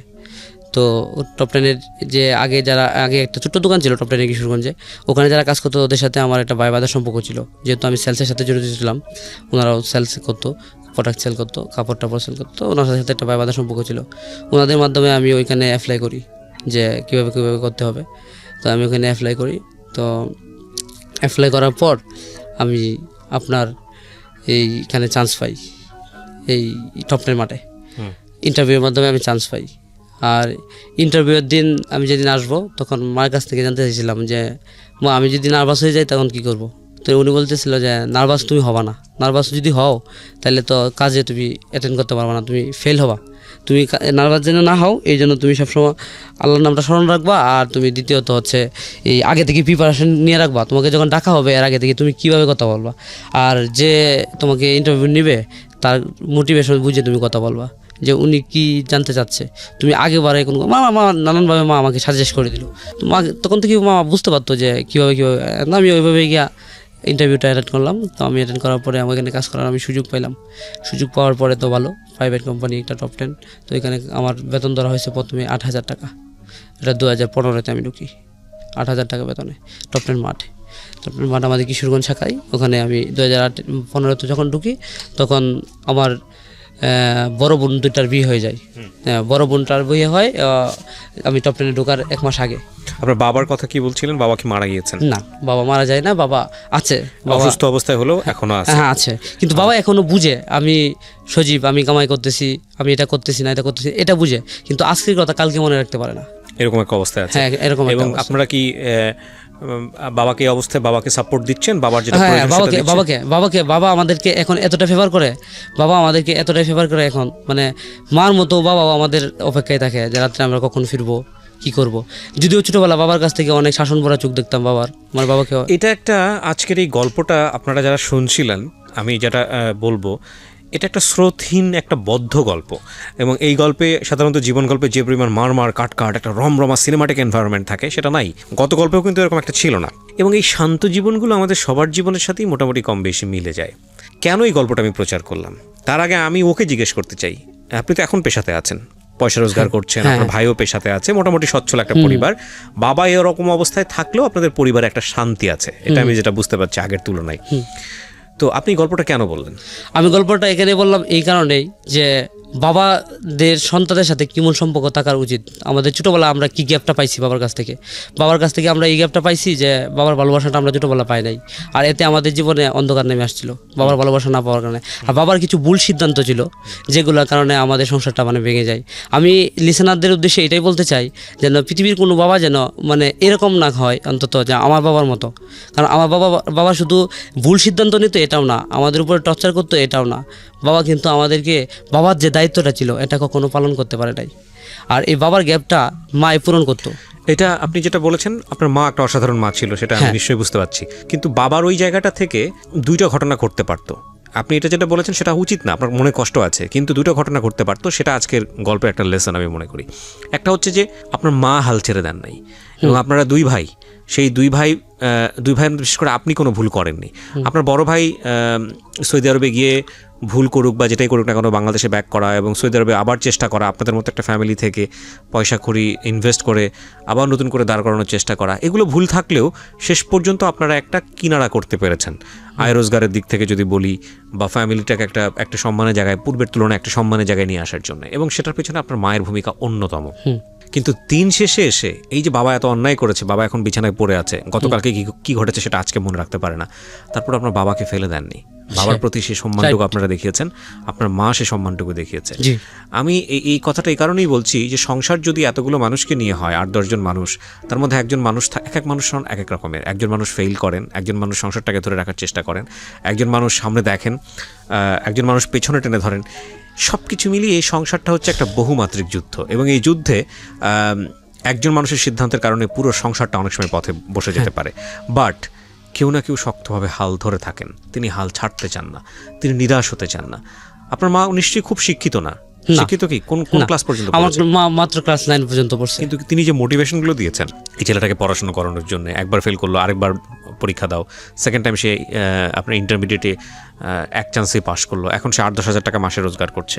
একেবারেই নিম্ন মধ্যবিত্ত পরিবারের গল্প, এবং সেই গল্পে হার না মানা গল্প। আমি বরং এই গল্পটাকে একটা স্রোতহীন নদীর সাথেই তুলনা করি বা পুকুরের সাথেই তুলনা করি না কেন, এটা বাংলাদেশের অসংখ্য মানুষের জীবনের গল্পের সাথে মিলে যাবে। সেই অর্থে আজকের এই জীবন গল্পটাতে আমরা একটা জিনিসই দেখতে চাই, যে কিছুদিন আগেও যখন আমাদের সোশ্যাল মিডিয়াতে খুব নেগেটিভ জিনিসগুলো ভাইরাল হয়, আমরা যখন দেখি যে একটা অসুস্থ বৃদ্ধ মানুষ সংসারে, সে হয়তো তার হয়তো স্পেশাল টেক কেয়ার প্রয়োজন, যেটা বাচ্চাদের জন্য প্রয়োজন হয়, এই মানুষটা পুরো জীবনটাই দিয়ে গেল সংসারে, কিংবা একটা ভুল করেছে, কিংবা যাই করুক না কেন, তখন ওই মানুষটাকে ধরে রাস্তায় ফেলে দেওয়া হচ্ছে। কিছুদিন আগে এরকম একটা ঘটনা ভাইরাল হয়েছে, আপনারা জানেন কি না, যে বাবা কোটি টাকা দিয়ে বাড়ি বিক্রি করেছে সন্তানদের জন্য, সে ভাগ বুঝিয়ে দিয়েছে, সেই বাবাকে রাস্তায় ফেলে গেছে। পরে তাকে, ছেলেটাকে ডাকা হয়েছে, সেটা মাছরাঙা টেলিভিশনে নিউজ হয়েছিল, আপনারা জানেন নিশ্চয়ই। তো এই যে ঘটনাগুলো, এগুলো এখন সোশ্যাল মিডিয়াতে আসে মানেই এগুলো এখন ঘটছে, বিষয়টা এরকম না, এগুলো অহরহ ঘটে, এবং এগুলো আমাদের সেভাবে হয়তো লাইমলাইটে আসে না, কিন্তু সোশ্যাল মিডিয়ার কল্যাণে এখন অনেক বেশি লাইমলাইটে আসে, এবং এগুলো আমাদেরকে দেখে এগুলো আমাদেরকে অসুস্থ করে দেয়। আমরা শুধু একটা কথাই বলতে চাই, যে সংসার বা জীবন মানেই এরকম নয় যে একজন মানুষ ভুল করলেই বা একজন মানুষ অন্যায় করলেই বা পরিবারের যে কেউই হোক না কেন, যেটাই হোক না কেন, সেই মানুষটা যখন বিপদগ্রস্ত তাকে ফেলে দিতে হবে, কিংবা তার কথা না ভাবলেও চলবে। আপনার মনের মধ্যে নিশ্চয়ই অনেক বড় একটা কষ্ট আছে বাবাকে নিয়ে, যে বাবা আমার সাথে ছোটবেলায় এরকম আচরণ না করলেই পারতো, কিন্তু একবারের জন্য আপনি কি বাবা হয়েছেন এখনো? আপনি কি বিয়ে করেছেন? করেন না? আমি বিয়ে করিনি। বিয়ে না করলে তো বাবা হওয়ার প্রশ্নই ওঠে না। একটা উদ্ভট কোশ্চেন করে ফেললাম, তারপরেও বলি, সেটা হলো যে আপনি যেদিন বাবা হবেন, যেদিন আপনি সন্তানের পিতা হবেন এবং আপনার সন্তানটা বড় হবে, তখন আপনি বাবাকে কিছুটা হলেও বুঝবেন। আচ্ছা, ঠিক। তার আগ পর্যন্ত বুঝবেন না যে বাবা কেন, এক একজন মানুষের আচরণ এক এক রকম। বাবা কোন টেনশন থেকে আপনাদেরকে জেরা করতো, বাবা কোন টেনশন থেকে আপনাদের উপরে, আপনার কাছে যেটা মনে হচ্ছে টর্চার, সেই টর্চারটা করতো, তার আগ পর্যন্ত বুঝবেন না। তবে এটা ঠিক যে ভুলের জায়গাটায় আপনার বাবাকে আরেকটা বিয়ে করেছেন? না, বিয়ে করেননি। আপনার বাবার কি আরেকটা সংসার ছিল? না। তাহলে আপনার বাবার আসলে সেই অর্থে কোনো ভুলই নাই। আপনার বাবা যে সিদ্ধান্তগুলো নিয়েছে, সেই সিদ্ধান্তগুলো যুগপৎ ছিল না, সেই সিদ্ধান্তগুলো হয়তো আপনাদের মনের মতো হয়নি, কিন্তু সেই সিদ্ধান্তগুলো তার নিজের জন্য ছিল না, আমাদেরকে বড় করার জন্য, আপনাদেরকে বড় করার জন্য ছিল, আপনাদেরকে রাইট পথে নেয়ার জন্য ছিল। সুতরাং বাবার প্রতি সম্মান কখনোই কমানো যায় না, আমরা এখনো পর্যন্ত কমাইনি। এটাই আমি বলতে বলতে চাই যে বাবা সফল নাই হতে পারে, মা সফল নাই হতে পারে, কিন্তু এই দুজন মানুষের কোনো বিচার হয় না, এই দুজন মানুষের কোনো বলা যেতে পারে যে তাদেরকে জাস্টিফিকেশন আনা যাবে না। তবে হ্যাঁ, কিছু কিছু কেস থাকে খুবই এক্সেপশনাল, যেটা ওই যে বলে না যে আইএমএ জাহিলিয়া যুগের সময়ে আমরা একেবারে শেষ জামানায় চলে এসেছি, অভাবনীয় ঘটনা ঘটে। হ্যাঁ, আমাদের একটা আমি যদি ভুল না করে থাকি সম্ভবত একটা হাদিস যে সেদিন পড়ছিলাম এরকম, যে পৃথিবীতে এমন একটা সময় আসবে যখন যাকে মারা হচ্ছে কেন মারা হচ্ছে সে বুঝবে না, যে মরে গেল সেও বুঝবে না, এবং একই সাথে যে মারছে সেও বুঝবে না তাকে কেন মারছে। সো এরকম একটা সময় আমরা বসবাস করছি। তো সেই জায়গাটা থেকে শুধু এটুকুই বলার আছে যে আমরা যেন আমাদের এই ফ্যামিলি রুলসের জায়গাটাতে, ফ্যামিলি এথিক্সের জায়গাটাতে বাবা মায়ের প্রতি সম্মানটা যেন কমিয়ে না দিই। দিন শেষে একটা কথা আমরা সবাই যেন মনে রাখি, এই যে আমরা এত পরিশ্রম করছি, এই যে আমরা এত কষ্ট করছি, কিসের জন্য করছি বলেন তো? একটার জন্যই করছি, একটা জিনিসের জন্য। খুব ঠান্ডা মাথায় যদি আপনি চিন্তা করেন, সেটা হচ্ছে আপনার সবচেয়ে কাছের মানুষগুলো, যে তাদেরকে হ্যাপি করা, এবং সবচেয়ে কাছের মানুষরাই হচ্ছে পরিবারের মানুষ। কারণ আপনি যখন বিপদে পড়বেন তখন দেখবেন এই মানুষগুলো আপনার জন্যই করবে। দূরের মানুষ পরে করে, কাছের মানুষ এরাই। সুতরাং আপনি জীবনে যাই কিছু ইনভেস্ট করেন না কেন এই মানুষগুলোর জন্য করেন, এবং সেদিক থেকে সবচেয়ে কাছের মানুষ হচ্ছে বাবা এবং মা, রক্তের বাঁধন যাদের সাথে। সো অনেক ভালো থাকুন।